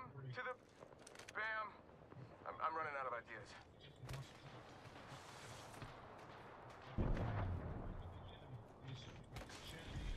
Decoy escape deployed. Yeah, it's like getting flanked from behind to the right. Optics here. Sniper. Always better than iron sights.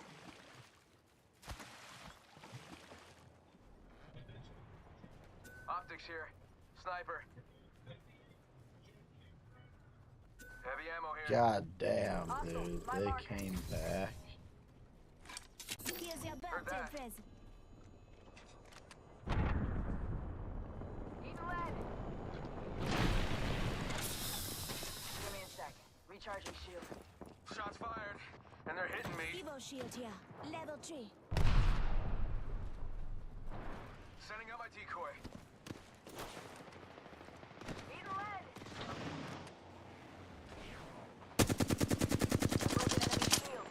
Decoy escape deployed.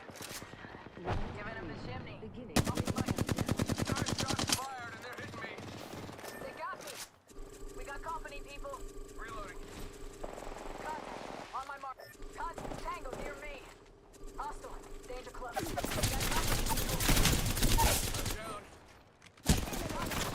Right here. Come on, Mister. Say hello. Recharge my Hostile. Right here. Contact. I'll be there. Stat. New kill leader. As our form. Got a replicator coming down. Rings nearby.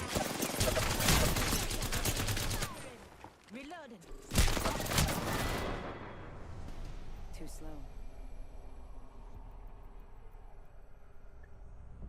Holy fuck.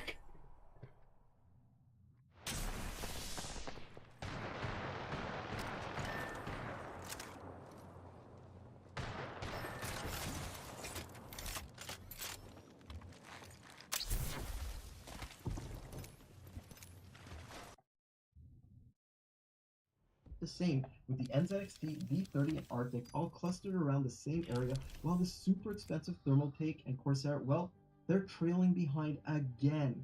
And then there's the LT520, which really struggles at lower decimal points.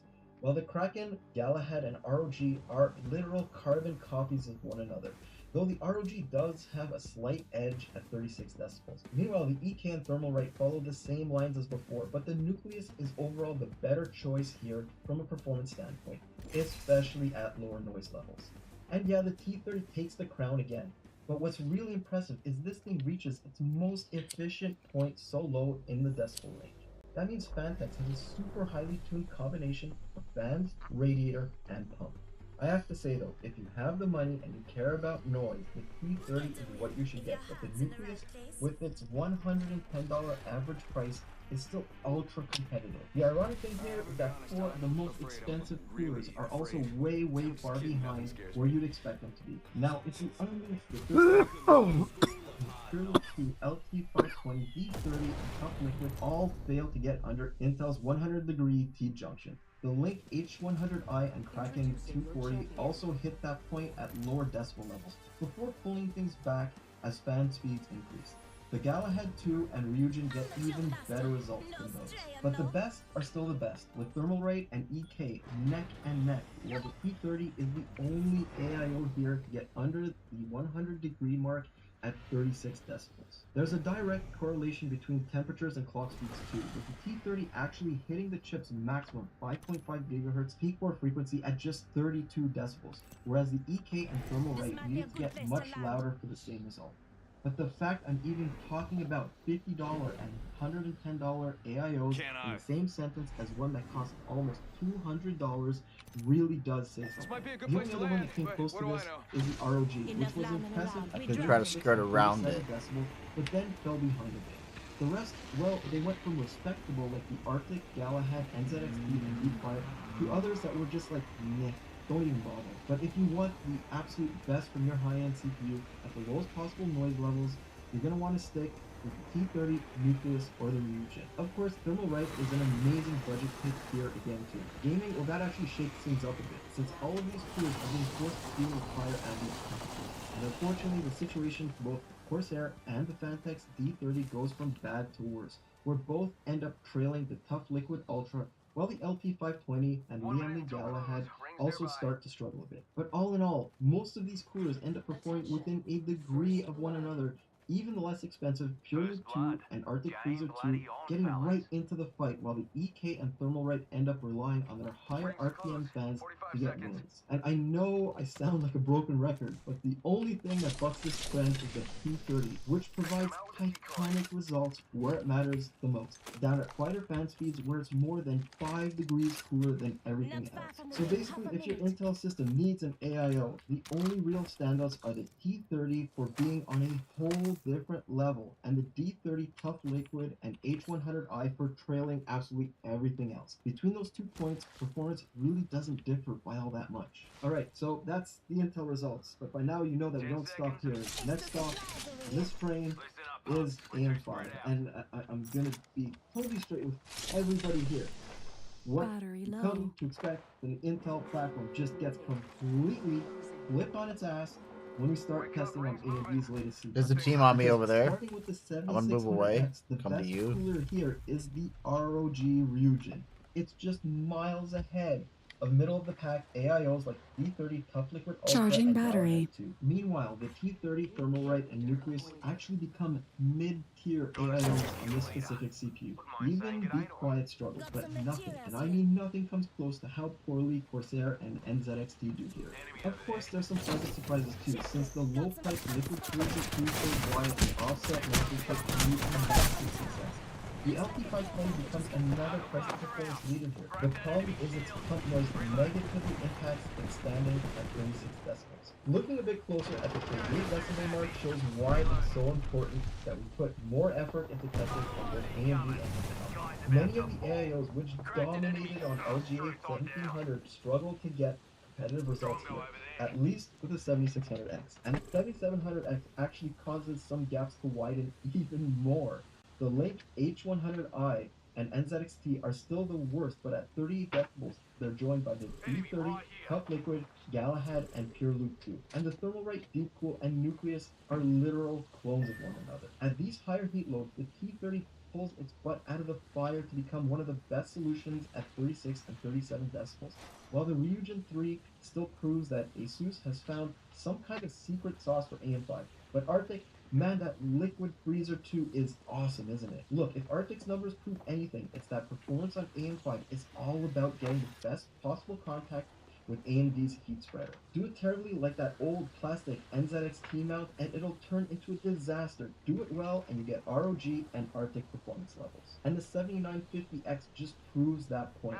We got 4 coolers that just choke on the excess heat from this CPU, while the Arctic and Deep Cool produce incredible results considering they're both priced around the $100 mark or less. Meanwhile, the T30's perfectly honed approach allows it to get a win against the Ryujin at 36 decibels, after which the ROG cooler gets some pretty crazy temperatures. Then there's everything else right in the center of the pack with very little to distinguish one result from the other. So in general, if you look at this, there's very little to link price with performance. As a matter of fact, paying more for an AIO with all sorts of bling usually means sacrificing cooling capacity in some way, since some of the least expensive options put some of the best results on this chip. Clock speed results on the 7950X are pretty eye-opening.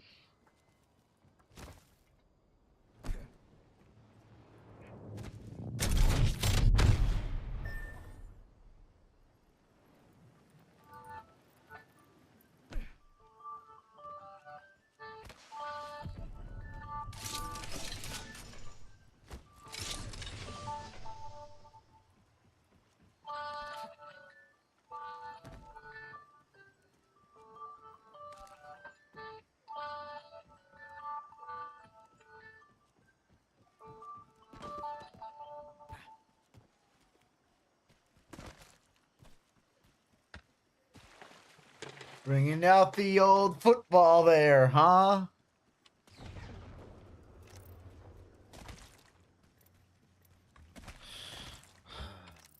Let's check out that way.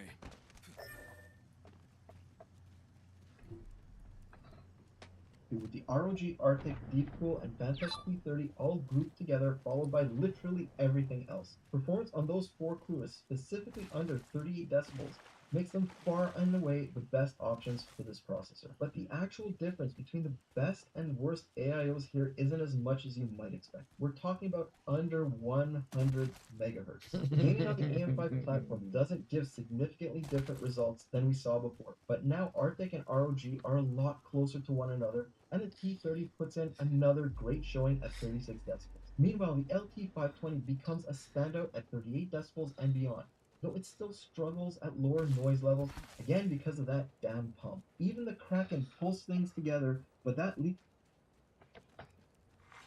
I had to watch this again. Why he's so pissed off at this?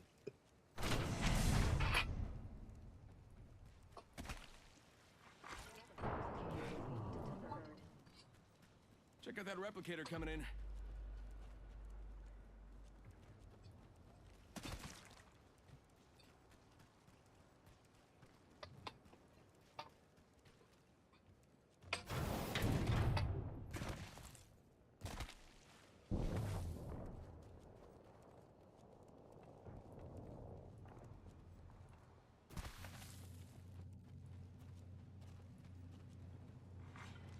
Attention, there is a new kill leader.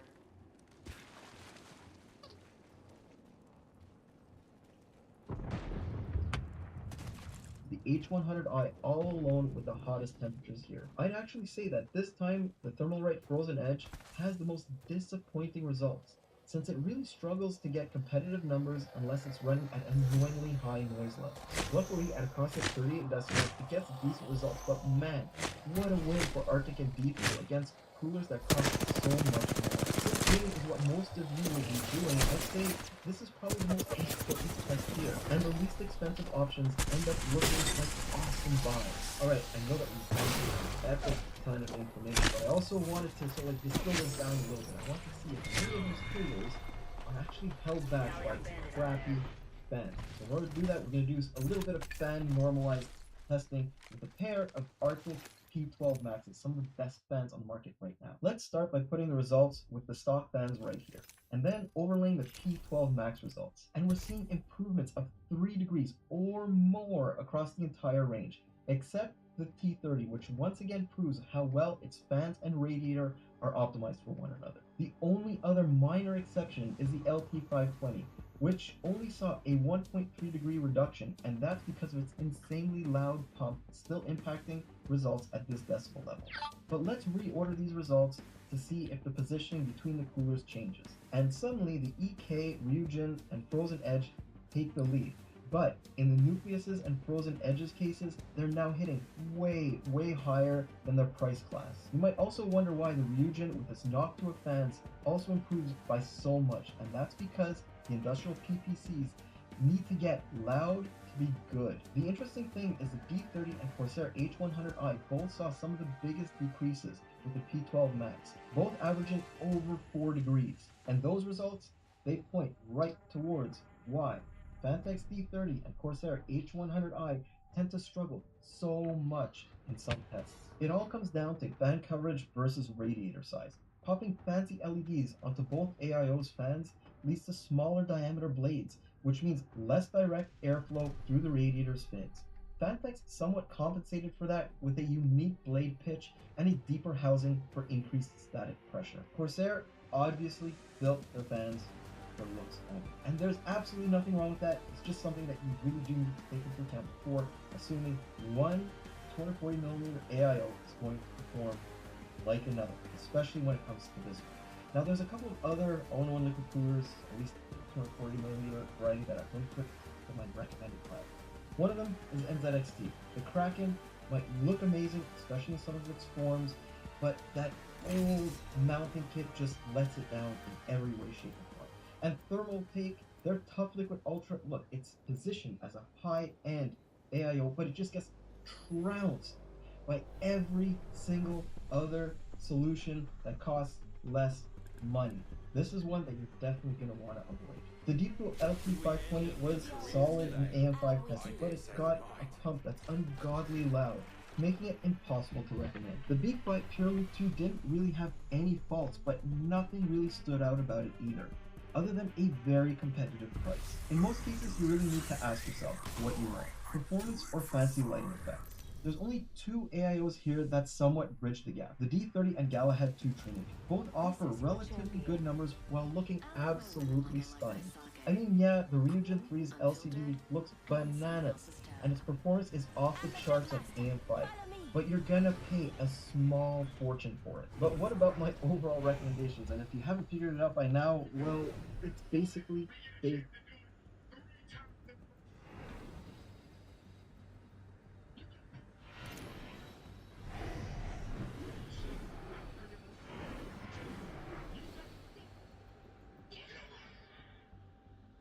There's a prime spot for mayhem.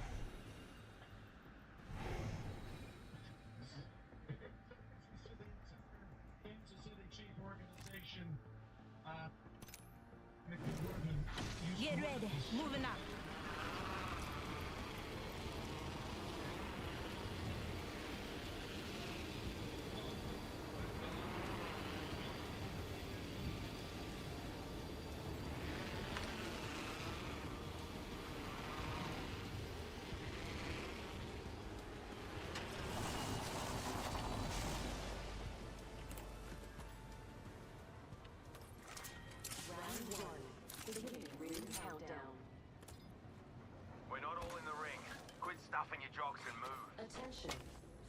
blood. First blood. Good thing it's not us.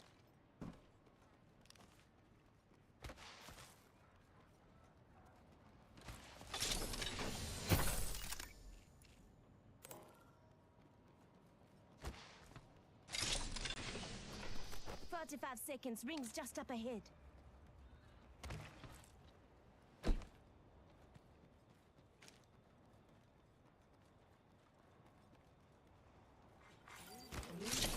Materials for us. Ring will be closing in 30, but she ain't far. Escape's not an option. R99 here.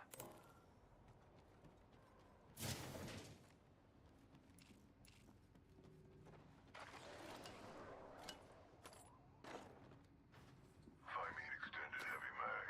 Ring's around the corner. 10 left. Got an Evo shield here. Level 2. I got a team on me. Listen up. The ring's moving. Optics here. Close range. Just taking the piss. Backpack here. Level 2. Go and check it. Got some materials for us. I want heavy ammo.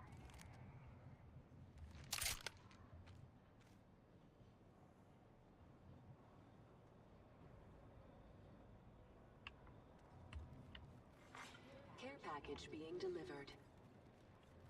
You hear that? There's a care package coming down.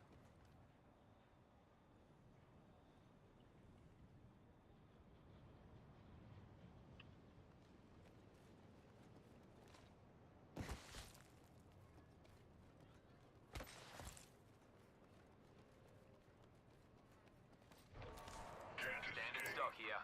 Level 2. Got some materials here. I'm not thanking you.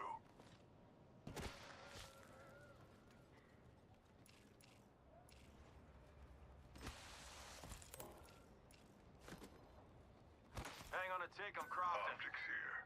Helmet over here. Level 2.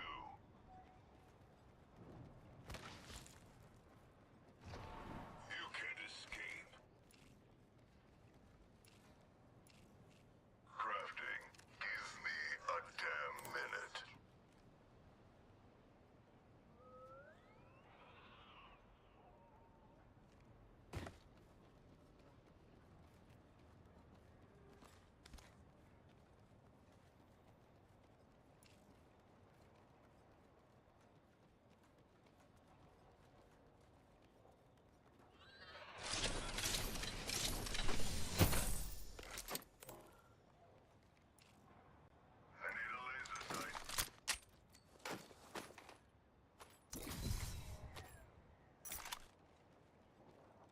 Optics here. Close range. No escaping me. Optics here. Close range.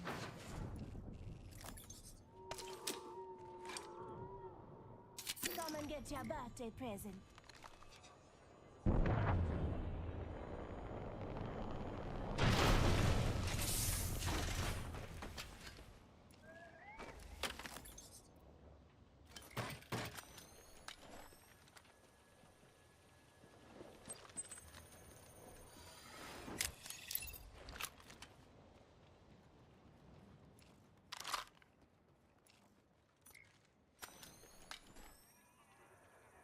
Oi, extra supplies here.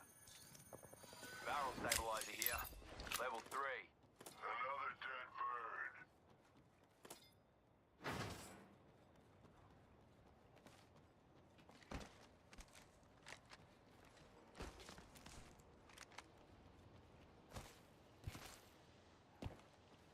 Could be fresh blood over there. I hear something. Watch your Somebody find me a over laser there. sight.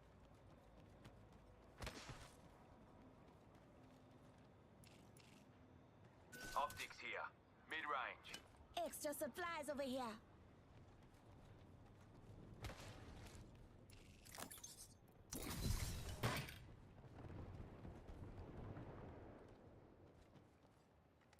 Spotted an enemy.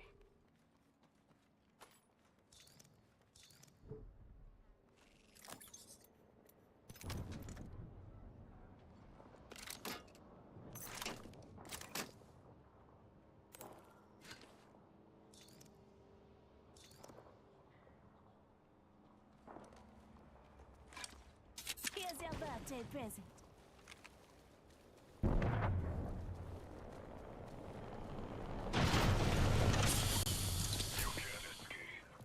Evo shield here. Level 3. Round 2. Beginning. Shield back. Never mind. Helmet here. Level 3. I'm not thanking you. Next ring's a bit of a trot. Attention. Delivering replicator. They're dropping a replicator on us. If you care. There's a new kill leader in it. Escape's not an option. Deploying health drone.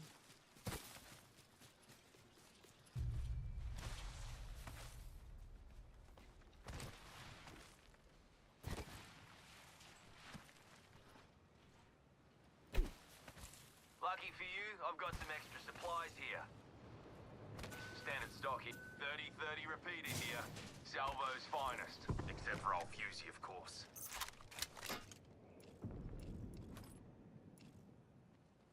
Extended heavy mag here. Level 3.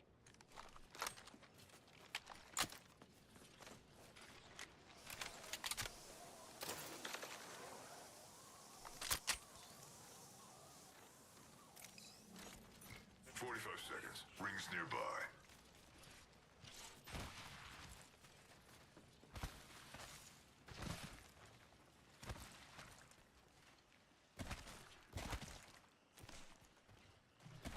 Rings close. 30 seconds.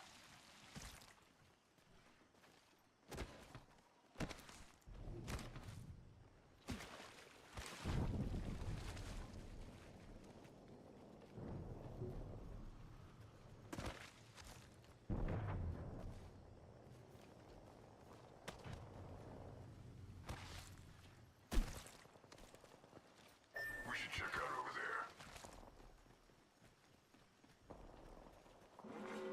Warning. New movement in progress. Looky here, lads. We're inside the ring. Half the squad's left. No time to be tired. Good. Jump in out.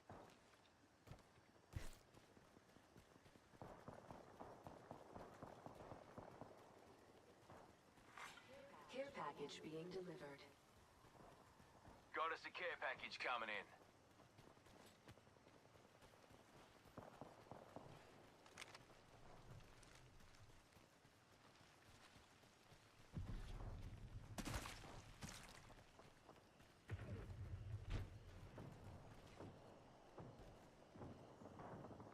Care package over there.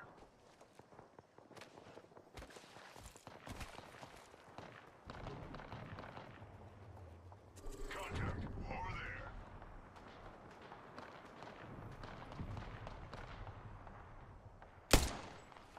Go to there.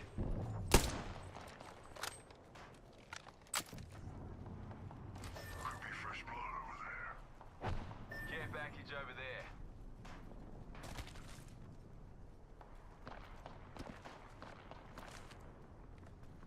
Hit an enemy. Broke that enemy shield. Get back right over here. Drongo over there. Reload. Here's your birthday present. Got a skin bag out there.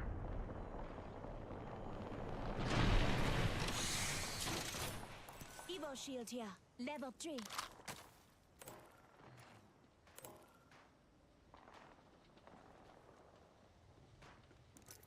Keeping my eyes on the... Making contact with enemy.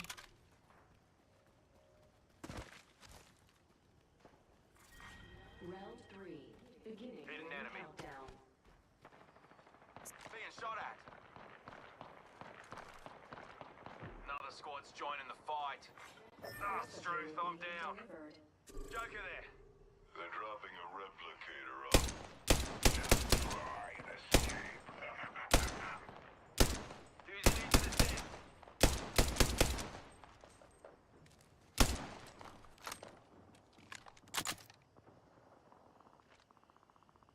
Not looking good.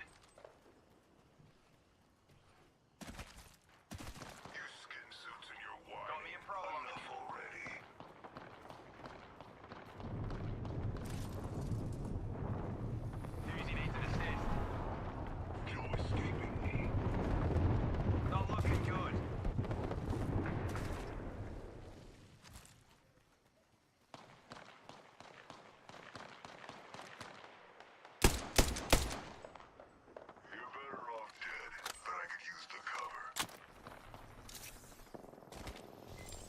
Cheers for the help. I owe ya. Help on if you need. Healing up. She'll be right. Someone's out there. Letting rip.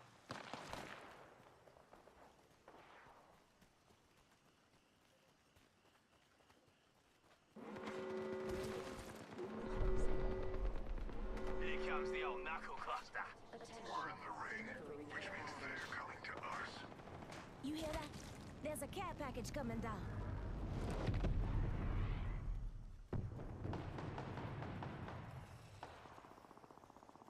Being shot at. Stand back. Knuckle cluster's firing. A broken enemy shield. Reloading. Cracked an enemy shield. Reload. Took out a Joker.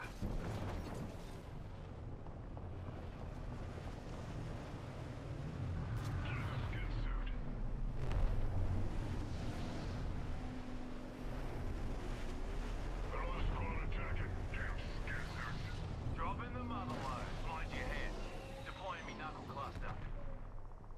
I'm down. Someone's gonna... Next victim. Right here. They're shooting at me.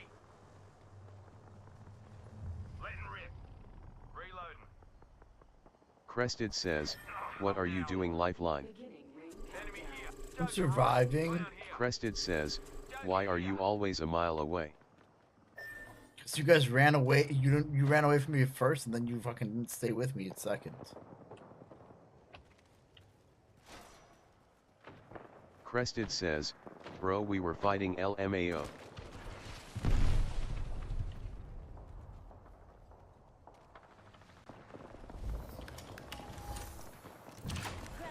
Hold up now. Another squad coming in.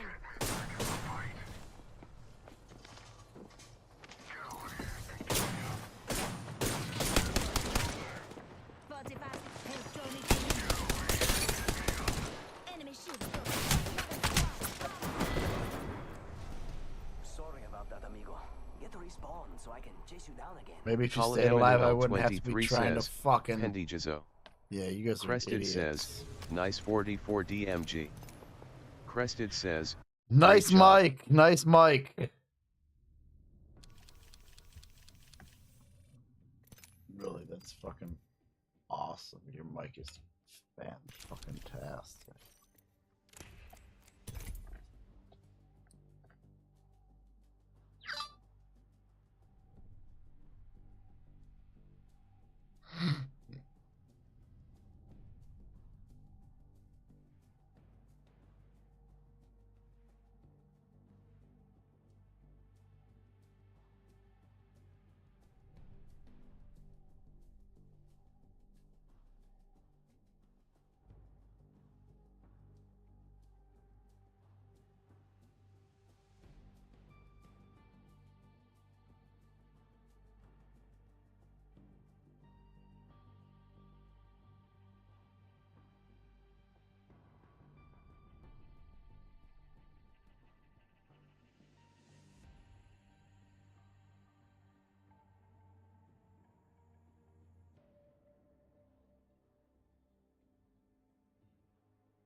Tell me, yeah.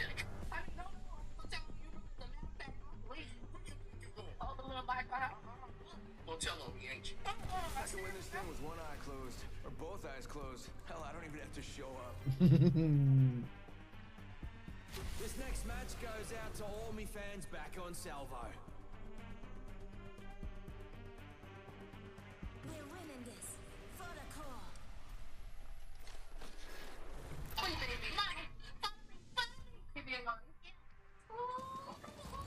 Introducing your champion. Where did you get that?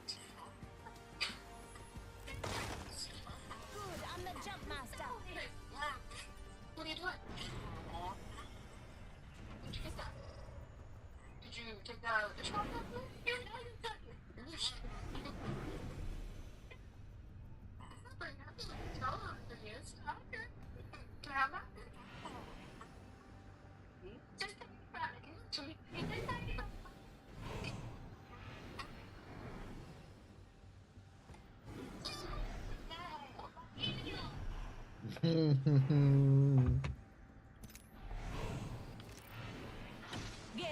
moving up.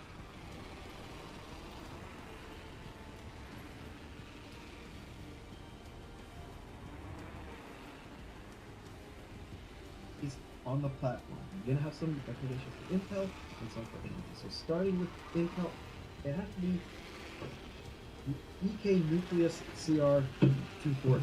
This thing, it has basically everything you can want. It's got incredible performance at every single decibel level. It has RGB if you want it, or if you don't want it, there's a less expensive model without all that RGB nonsense. It also has one of the best mounting kits on the market right now, at least from what we've experienced. So this thing, for Intel at least, gets the damn good award.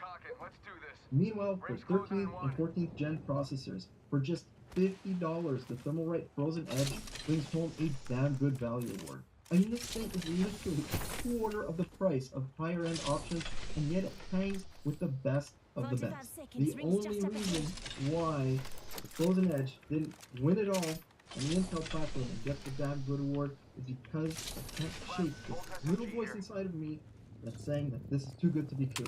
Look, on the air cooling side, I will recommend Thermalright all day, every day, because the one item that could possibly go wrong, the fans, can easily be replaced. Not so with this thing. The fans, yes, they can be replaced, but it's the pump that I have some questions about. Look, $50, I'm guessing maybe that some corners were cut in this unit. Yes, it deserves an absolute long-term test, but for the time being, I just can't give this thing the ultimate award here. Meanwhile, if you're running AM5, I'm gonna have to pick the Arctic Liquid Freezer 2. Not just with a damn good award, but also the damn good value award. What this thing offers for under $100 is just, well, mind-blowing. I mean, yes, this thing has a mounting kit. Let's move this way, buddy. So ultimately frustrating compared to some of the other ones here. And the pump, well, I mean, if you like it, then great. If you don't, there's plenty of other options out here, because to me it looks a little bit too industrial. It does have that VRM cooling, which is great, but if you want the best cooling out there at the lowest noise possible, it wins the whole thing. This right now, from our testing, is the best AIO, at least the 240mm variety on the planet, the Fantex P30. It basically has it all, and it's absolutely unbeatable. With it, Fantex has engineered something special. I mean, sure, other AIOs get moderately lower temperatures, but they need to sound like jet engines to get there. And in our noise-focused approach, P40 is simply the GOAT. At least for now, it's having a good authority that it's the first time that this is incredible AIOs launching from manufacturers over here that might put the P30 machine. Before I sign off, I have to say thank you, the whole team, very much for everybody. Robert behind the camera, to Snows, who did a bunch of the prep work, Pat, who was our back on all these series, and went back and forth with a bunch of results the last couple of months. Those guys are the real stars of the show. This has been a true team. I'm just the guy in front of the camera. So anyways, I'm Mike with Harvard Canucks, and I'm going to see all of you guys in the next one. Have a great day. Things are about to get interesting or not change at all. What's up, peeps? Hope we're all doing well. Welcome back to the channel. In a recent podcast episode with Bradley Martin, I encourage you guys to check out the full thing. Actually, a pretty good listen with Aiden Ross as he talks about wanting to be unbanned by Twitch. He has been permanently banned for quite some time, I believe coming up around that year mark, from Twitch due to not being able to moderate his chat or hateful conduct in his chat. That is the reason that is out there.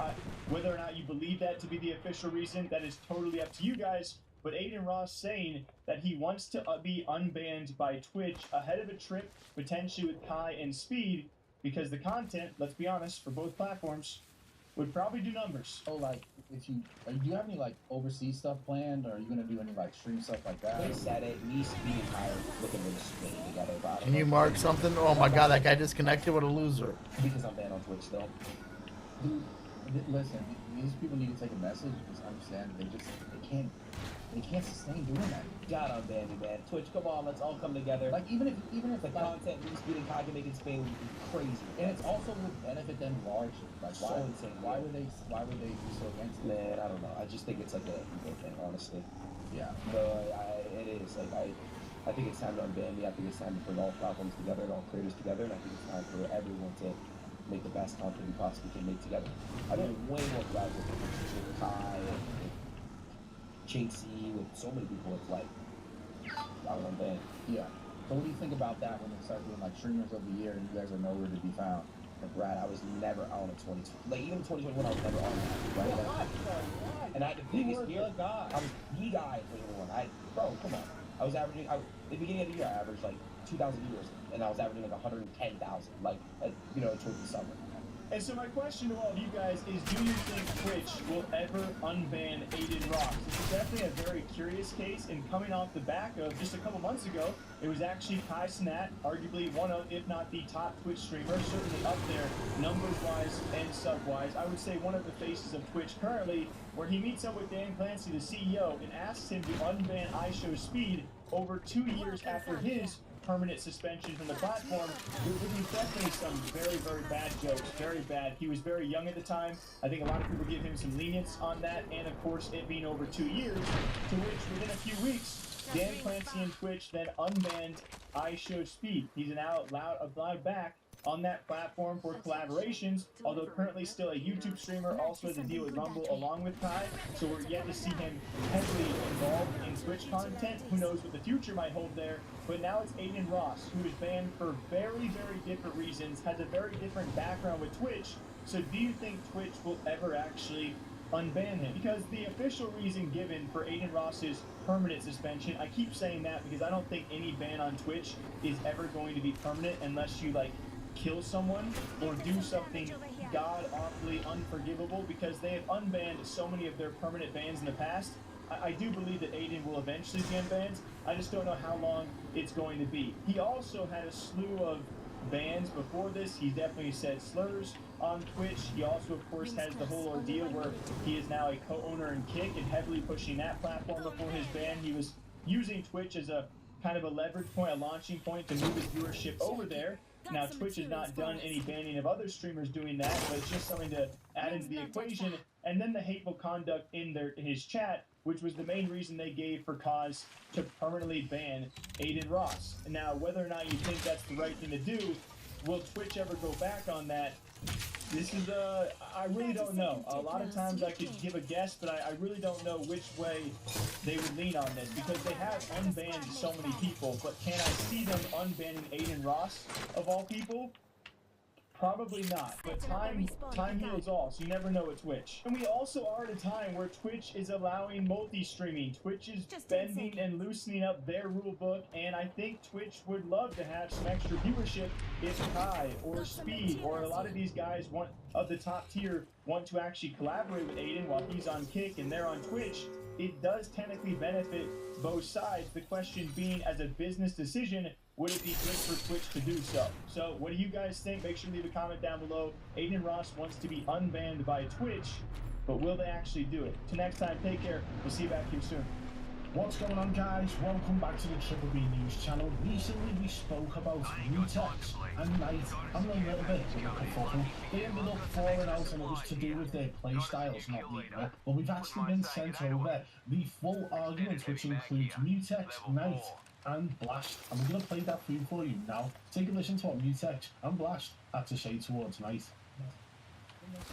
Alright, look at this shit, bro. I'm gonna keep playing it. Very competitive style at all. Look at this shit. Yeah. Gotcha, bro. Let's listen to this. I mean, it's true, bro. Like, come on. Okay, so look, you just said that he never overreacted or anything, right? I never said that. I said, why are you giving me this sarcastic bullshit, right? Listen, you're still my friends. I've known them for years. I just don't like their competitive style at all. Yeah. Gotcha, bro. I mean, it's true, bro. Yeah. Got you, bro. We don't work. You really think we work together? Like what? What are you getting upset about? It's literally fucking absolutely obvious we don't fucking work together. What the No, I agree, but so what are you talking about? Why are you giving me that sarcastic bullshit? Like what? I mean, bro, because like, Bro, because he agreed with me that he was giving me sarcastic bullshit, like I called out. I've known this guy for years, man. Clown man. I've known him for Like you, years. me. I've literally known this dude for years. I know his fucking his tones and the way he talks. He just agreed with me. He gave me some sarcastic bullshit. Can we just hear it again? Let's give it another listen. What the? no, I agree. But So what are you talking about? Why are you giving me that sarcastic bullshit? Like what? I mean, bro, because like literally the game before, like there was actually any time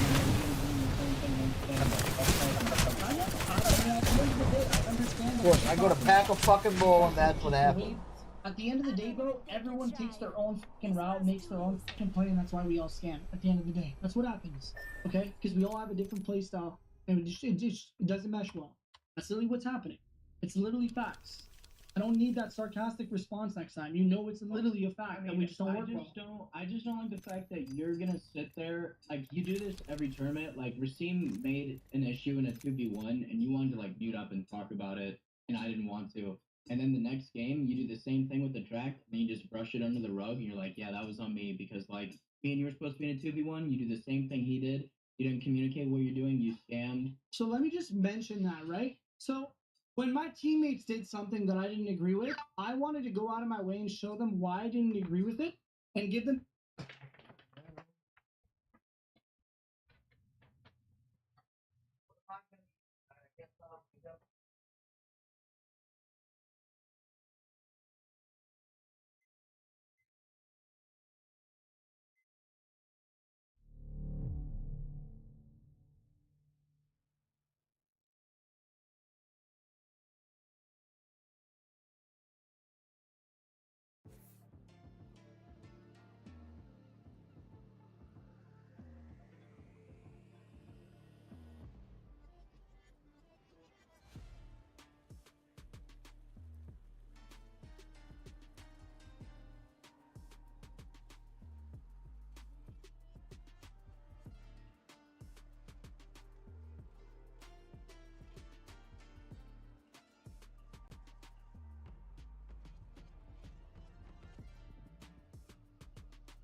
Why the fuck would I put my controller together? Play that. That's stupid.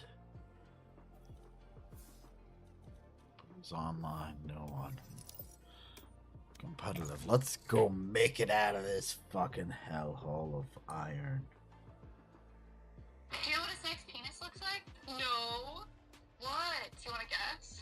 Like, sometimes people try to draw it. Okay, let's draw it. Okay, I know. So you can't really see. I've never seen a male snake penis before. Right. I'm assuming that it's like part of the underbelly, right? So it's just like this. Wow. Like underneath the belly. That's fine, yeah. Really? You thought so? A different perspective on things.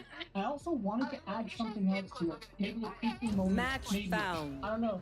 Okay? I wanted to get better as a team, so I wanted to mute up and give them some criticism from what I saw on the outside perspective. Okay? So I wanted them to mute up and go over the pod. They didn't want to. What's going on, guys? Go over the play. While we mute up, I'm gonna just not play the rest of the tournament. I thought it was absolutely ridiculous. I thought it was ridiculous, bro. I literally thought it was absolutely bogus. Yeah? Literally bogus. So, I just muted up, finished the tournament, got off, moved on with my day. Okay? Now he's trying to say, hey, when you made the same mistake that you wanted to go over with us, why didn't you open up your VOD? Mr. Knight, you want me to make a mistake and open my VOD and just show you something that I already agree with you? I agree with you. I understand that. I understand that, bro. If you want me to open the VOD, if you ask me to, I'm more than happy to do it, bro. But I agreed with it and I took responsibility. I wanted to show them something that they could do better next time. They understand they made a mistake. I wanted to give you a teaching moment. Maybe approach it differently. You know what I mean? That's all I wanted to do off stream. I didn't want to tell anybody else on stream. I wanted to do it off stream, right? But they did not want to go over it. How is that my fault? How is he comparing this to my scam? Bro, if Knight ever told me, yo, Mutex, I know you understand you scammed, but I want you to go watch your VOD so we can go over it properly. I would have been like 100%, bro. They've never once asked me to do that. Not once, bro. Not a single fucking time. Let's keep watching. Yeah, and did you ask me to go in the VOD? Did you ask me to go in the VOD? No, because I already knew, like, I don't need to go in the VOD to deep dive about, like, something that, like... I wanted to deep dive into something else. It wasn't just about your fucking scam. You don't do that mid-tournament, you do that after the tournament. We were dead off rip, we had a lot of time to go over it, and that's not true either, bro. Everybody that competes go over their mistakes mid-tournament so they don't fucking do it the next map. Am I tripping, bro? Chat, when you watch Husker's team or Noobs' team or any team, don't they ever, like, when they fuck up and they full dive, don't they go over while they're dead watching the rest of the game what they did wrong? Isn't that a normal fucking thing to do, bro? I'm not tripping here, am I? I swear to God, that's an absolutely normal fucking thing to do. That's what I'm saying. So why would we do it after the tournament when we might be repeating the same bullshit the entire map? Exactly, bro. That's what I'm trying to say. Alright, move on. Mid-tournament, so you don't do it again next match. So yeah, you do fix things mid-tournament, actually. So you prevent them from happening again. Actually, but the thing is, Charles, is that, like, in that situation, like, all of a sudden you want to talk about something completely different. Like, Racine scammed, you know he scammed, and you're just sitting here making, like, a big deal out of it. You're like, you guys weren't talking at all, blah, blah, blah. Enemy spotted A. And someone say, like, oh no, it was this, and you're like, no. Sage, can I get a heal? Can't use this yet. Nope, I already healed the other person. Alright. 17 seconds I can. Spike down A. Did you ask me to, bro? If you asked me to, I would have. When you made the mistake, 6 seconds I can heal you, too late. Like, in the VOD or anything. Because I understand what I did wrong, and if you wanted to show me something else from your perspective, like a night lesson or something, like, hey, this is how Knight would approach Last player I would standing. love to fucking go over it, but it's, how am I supposed to just open up my own VOD and be like, hey guys, let's just 30 watch my seconds mistake left. that I already understand, even though you guys have nothing to tell me about it. Like, what am I supposed to open? Why would I open up my VOD? For absolutely no reason. If you gave me a reason, like, hey, Like, I know you understand your mistake. Let's go over it anyway because I want to teach you something. I would have opened my fucking bot. I would have opened 10 it, seconds bro. left. I literally would have opened it. Anyways, I'm gonna keep going. Okay, so let me. Yeah, you ready? Okay. Here's this crazy concept. All right, you ready for this? When I saw something, all right, from a third-party perspective on his stream, I saw something that we could have fixed. Maybe it wasn't Just the gotta play comms. around the slow Maybe it fields wasn't and the we're fucking fine. trade. Maybe it wasn't the scam. You need to give me the opportunity to fucking tell you what I wanted to tell you. That's the main difference. If you wanted to share something with me that you didn't want to share anything else, or you didn't want anyone else to Charging hear on battery. stream, I would have gladly fucking muted and heard you out. That is the only fucking difference. You think it's the same thing, but it wasn't. That's the whole fucking difference here. But you just neglect the fact that it could be something more than what you think it is. Like, that's literally what it is. Okay, that's what I'm trying to tell you. You never need shoes, okay?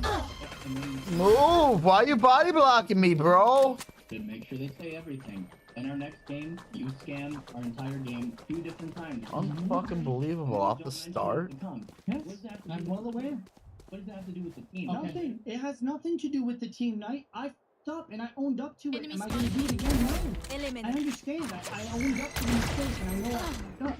Do you want to go over it with me in the pod and teach me how to use comms back the way you want to use it? No. You didn't want to. I'm more than happy to do it.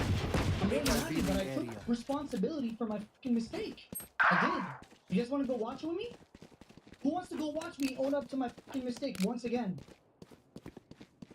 Who wants to go watch me fucking say, yeah, I fucked up. Honestly, I don't know what the hell. I'm not gonna watch Can I this. talk about something that is just so nuts to me that anyone would do, let alone a big, huge company that can easily be fact-checked? Like, you're just out here lying in a way that is damaging, like, to a lot of people, and is just dishonest for what? But then from there, I also 30 want to seconds talk left. about some similar lies that are Last player standing. that I feel like I'm Spike seeing down gamers A. fall for, but I just wanted to take the time to demystify a little. Basically, big companies keep lying about the tech they're using and what it can do, which is, like, unsurprising, because that's big company's gonna big company. For the first topic, film. In case you missed it, Greta Gerwig's Barbie, very accomplished, claims to have filmed a bunch of scenes without CGI. They even presented a sort of making-of documentary where they claim to show how certain things in the film were done with no CGI.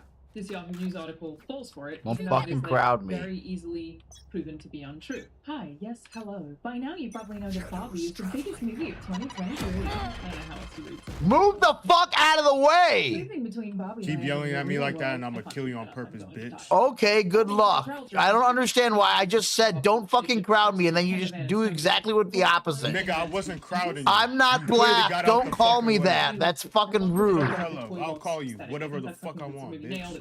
Okay. Doing these, like, different No wonder you versions act of that Barbie way. sets where they're dressed in appropriate Barbie attire, Barbieing through the land to get from Barbie Land to Venice Beach. Venice Beach, truly the pinnacle of the world. Nobody likes it. Well, it's a fun transition montage every single time it happens. What makes it even better is how it was filmed. Namely, it was all done practically on set, using some old school movie magic. We've got little images here showing how they were held up by strings.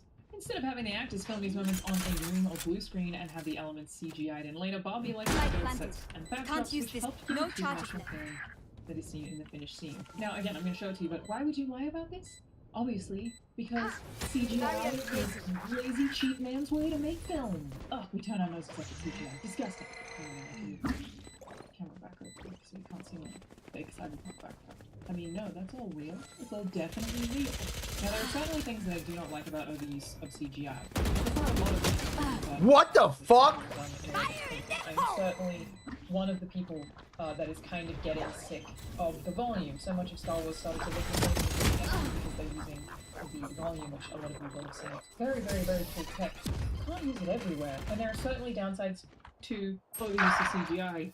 George Lucas, you know what I mean? But also a reality of CGI, and most people who talk about there being no CGI, is actually that it takes a lot of people a lot of effort to get right. There are so many people in so many visual effects departments who work incredibly hard on making CGI backgrounds work that erasing them just sucks. Like, it's just, not only are you lying to customers to, I don't know, again, pretend that you don't have CG, you're also diminishing the hard work of people who, like, put so much effort into this. Like, it is a a technical challenge. Okay, and this is basically one of those industries that's very similar to game development, in my opinion. Is when you do CGI really, really well, nobody notices. You'll only notice when it's bad. This also totally happens in game dev. It's really difficult to tell when somebody has done something well because the point is that it's completely seamless and not at all noticeable, which is clearly what's happening with a lot of these movies that are claiming no CGI. And I guess the thing is we're currently at a point where CGI often is so good that for all the times you can say you hate CGI, you love CGI movies, so much of it is just already so good that most people don't even notice it. Often movies that are praised for not having CGI, like Top Gun Maverick, get points on the reviews because they didn't use CGI, but actually they did. It's just blend practical and CGI. For the record, I learned about all of this through a YouTube channel that's called The Movie Rabbit Hole. Credit to them for literally all of it. Stages by me. I'll leave a link in the description to their series. On the inside there. CGI is just invisible CGI. I highly recommend you watch the videos. Way, way, way more detailed than any of the duty content is I was doing here. They use really interesting stuff. Let me show you a little bit about Top Gun Maverick. It turns out a lot of the aircraft they filmed practically were not the aircraft you see in the final film. Instead, they filmed these L-39 30 seconds left. jets, painted them gray, and added tracking markers so they could be used for lighting reference and track. The good old F-14 is all CGI. The enemy's 5th generation fighters, they don't exist. They're all CGI, which means that in the entire dogfight at the end of the movie, you're watching 100% CGI airplanes. One enemy remaining. So this is the only thing that keeps happening. Now, to jump to Bobby specifically, this is the thing that I think is like exceptionally gross, okay? This scene was filmed on blue screen. There is a blue screen here, and you can see that badly removed it and inserted the desert background too. And then, again, you can spot the blue screen keying, and he's right, you can see it. You can see it in Ken's hair, you can see it in the backgrounds, and then they claim in their own making of that none of this exists. There are photos of blue screens being used on this set. That's a blue screen. has done a complete Kill my copy. On 45 minutes of bonus material. It's nuts. And the thing about this that I think I find the wildest is that if you look in the Bobby credits, you can see lists of people's names in the VFX department. Like, why are we pretending that those people just don't exist? So this is a thing they'll also do in behind-the-scenes photos. If you see behind-the-scenes photos of actors on sets with blue screens, they will usually edit them to be gray so that it looks like a studio. You can even see the color on her hair here. This is clearly not gray. There is color seeping through from a blue background. There is a blue reflection coming off her hair. You can't really hide the reflection of a blue screen in electricity. Perfectly tangible. This is all blue screen. You can see the blue around here, but for some reason, they can't let the people know. No CGI really just means no bad CGI at this point. And what that means, in my opinion, Last is player standing. Even Spike down, companies who are marketing these movies are comfortable saying there's no CGI because the people who are doing the effects work are so talented at this point. Doesn't that mean they should get more credit, not less credit? Is that such a crazy stance? Basically, you're effectively being lied to, and most of these things are CGI, even if CGI as a phrase doesn't really apply. It's more just the effects. It's a lie, it's marketing, and it's so nuts that we are dismissing all of the hard work. Now, as this pertains to video games, what's happening right now in video games is actually almost the opposite. Obviously, we know that video games are not real. I know, shocking new information I'm presenting you with today. But the current swoop of AI is heading in an opposite direction with the same intent that the no CGI marketing is in the film industry. You remember NFTs? You remember when everybody was trying to put those in video games? You mean that I can ruin the thing I love by making it entirely monetized? It was actually so funny to me to watch all of these companies be like, gamers will love this. Monster on the video loose! games. Because it just tells you these CEOs have like no concept of why gamers actually like to play video games, which is because they enjoy them. I have a family friend who said something vaguely similar to me. He's like, why don't you get more Last player game? standing. Oh, like every time Spike down, attacker spawn. There's so much money on it. You should know. How are you not doing it? Yeah, it's because gamers don't actually find that appealing at all. Just CEOs do, and it's just really funny to watch people not understand the concept of fun. But gamers don't want to have to play something as a second job or a marketplace. So they really tried and realized that it wouldn't work. And so now the push from all of these startups, which in many cases are the same people who had failed NFT gaming companies, is for AI. Gamers don't seem to mind AI as much. You may have seen Asmongold went sort of viral for saying this recently. If it was made with AI, I'm completely okay with that because it was fun. Artists' opinions don't matter. It just doesn't matter because what matters is the opinion of the people that are buying the product. So if you don't know, Asmongold is a big Blizzard streamer mostly, I think, and people are very upset with him for saying this, like almost cancelled him for saying this. Even though he is ultimately correct. The opinion of the artist does not matter. The market will dictate whatever it wants to do, regardless of the opinion of the artist is the reality. When it comes to sales and Palworld being successful, people are still going to play it if it is fun. They're not going to care that artists don't like it. I actually think that, like, as my stance on AI, I think you have to make up your own decision.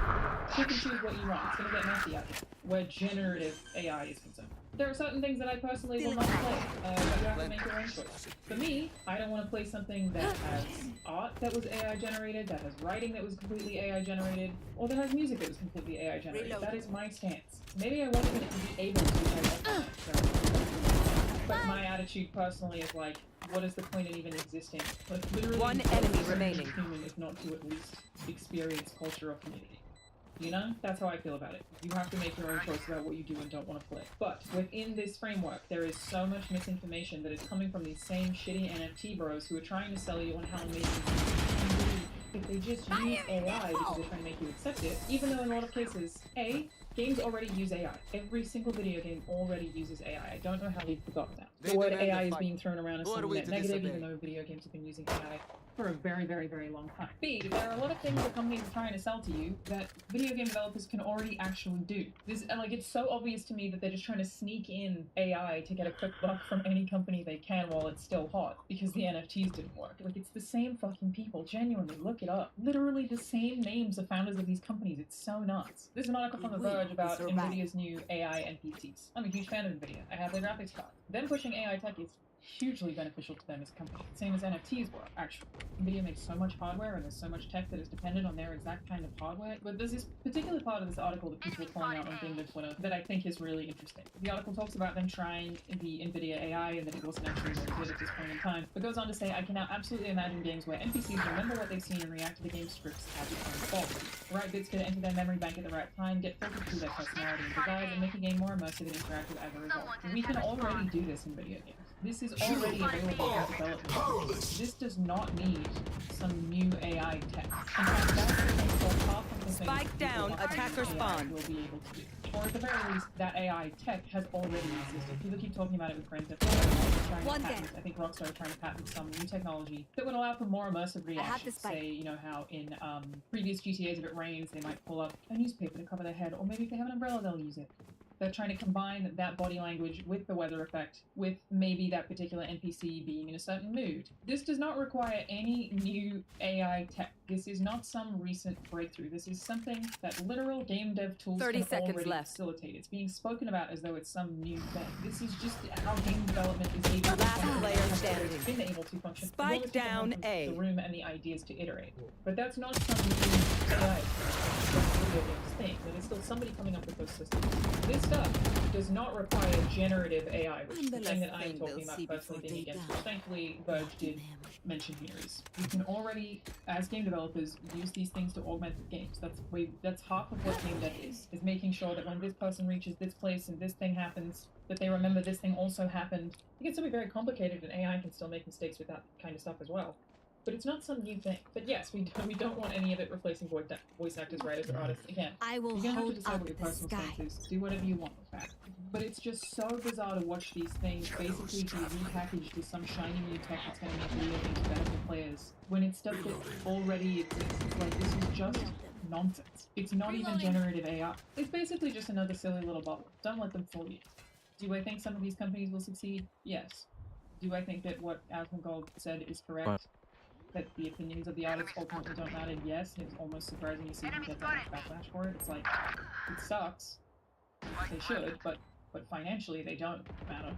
The industry will go wherever the money is, regardless of what anyone thinks about it, which is why I say, make up your own mind. What kind of AI you are or are not against. No part of it is hypocritical to be okay with some things and not okay with other things because they are in such vastly different categories. Basically, I just like the tech industry to stop lying. That's my take. They're right here on my body, two of them. What's up, Zoomers? I'm here standing in front of the ACF Center. It's a fascinating local landmark. One enemy remaining. It's only recently Last player in standing. the last couple of days. You see, we've had a lot of rain the past few days. And I guess the soil here was kind of built on a very infirm foundation, and it's collapsed. And just a couple days ago, this hole was about this size, and it's gradually kind of expanded beyond those original boundaries. And the dirt, you can see inside the hole, the dirt from the surrounding ground has also fallen in. So this stuff right here, this sort of grass and topsoil, is actually hanging over a giant void. It's completely unsupported. And so anyone could just step on it and it would collapse. And I think it's probably going to get bigger. If I had to guess, if I had to put money on it, I would Spike down B. pretty comfortably make a bet that this hole's getting bigger.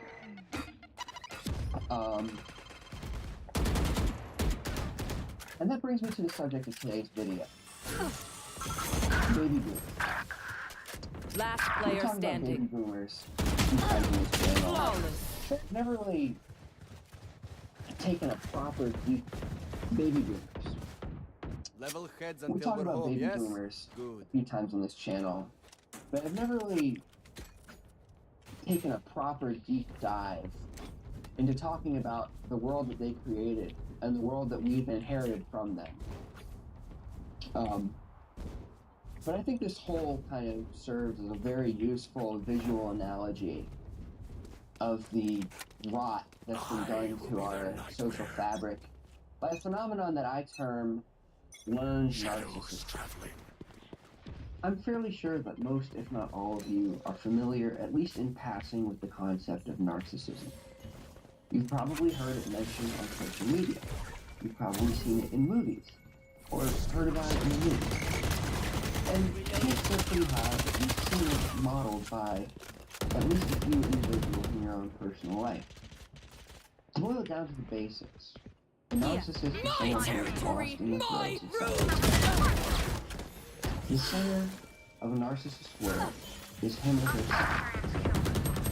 Spike down A A. narcissist is also cripplingly insecure. At all points, he or she needs to be in control of the type of situation. A narcissist has this pathological Last need to be player liked by standing. everyone all the time. And if people don't like the narcissist, well, it's not the narcissist's fault, it's everyone else's. At all times, the narcissist portrays him or herself as simultaneously being in complete control of the situation, Last while round also in the having half. no control whatsoever. Then, if things go wrong, the narc can take none of the credit. But if things go right, the narc can take all of it. Keep this definition tucked in the back of your head for a second. Now, I want to talk a little bit about learned behavior. We human beings, the Homo sapien creature, come into this world not knowing a whole lot. Everything that we end up coming to think or feel is usually modeled from something else. It might be our parents, it might be the community that we grow up in, it may be the social messages that we're exposed to, or the media we consume. And each of those things is in turn influenced by everything else. The baby boom phenomenon, which got its start just before World War II, was the biggest population explosion in the history of the human species. Just prior to baby boomers coming onto the scene for the first time, a whole bunch of people have been killed. Whether on the battlefield, or in camps, or in famines, or depressions, millions and millions of people had died over the course of the 1930s and early 1940s. And this threw the entire international order into a tailspin. Various institutions like the International Monetary Fund, the United Nations, the World Bank, were all kind of hastily cobbled together with the fervent hope that nothing like World War II or the Great Depression would ever have to happen ever again. It was in this cultural context, which was actually one of tremendous optimism. Peek back, I can heal you. Peek back, I can heal you. For you, multiple enemies A. Stepping out, Last player the standing. bright light of a new world. And they're being told essentially, look, pass to the hot mess. Forget about it. And the future, who knows what might happen. Don't even worry about it. The story is all about you. Switching They sides. took that to heart. Oh yes, they took that to heart. They created a whole bunch of things. Television, rock and roll, libertarianism, second wave feminism, the campus revolution, and the counterculture. Central to all of these things is the preeminence of the subjective individual experience. So important is it to live in the moment. Just disregard those old-fashioned notions about religion and marriage and self-discipline and delayed gratification. That's all a drag, man. It's cramping the vibe. It's not groovy. Every single authority figure that you can think of, baby boomers were against. Every single past tradition that didn't assist in the process of instant gratification, they were against. And in the process, they were creating for themselves a narrative and an expectation of entitlement. They truly believed that the things they were doing, sleeping around, wailing on guitars, rolling around in the mud with fat chicks, were of vital world historical significance. They had, as the kids would say today, main character. And as they got older and started acquiring real institutional power, planted. that manifested itself out and out narcissism. Enemy spotted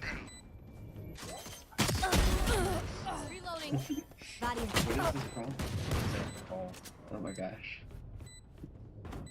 You could bury it in there pretty deep, honestly. Enemy spotted A. Reload. One enemy remaining. Reloading.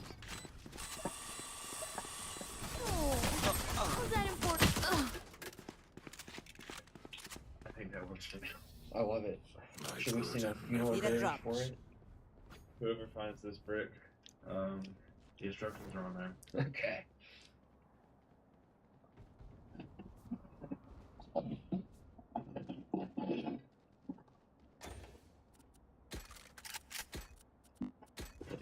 Microfilm. This is what they used to use in the days of record keeping. Attackers win.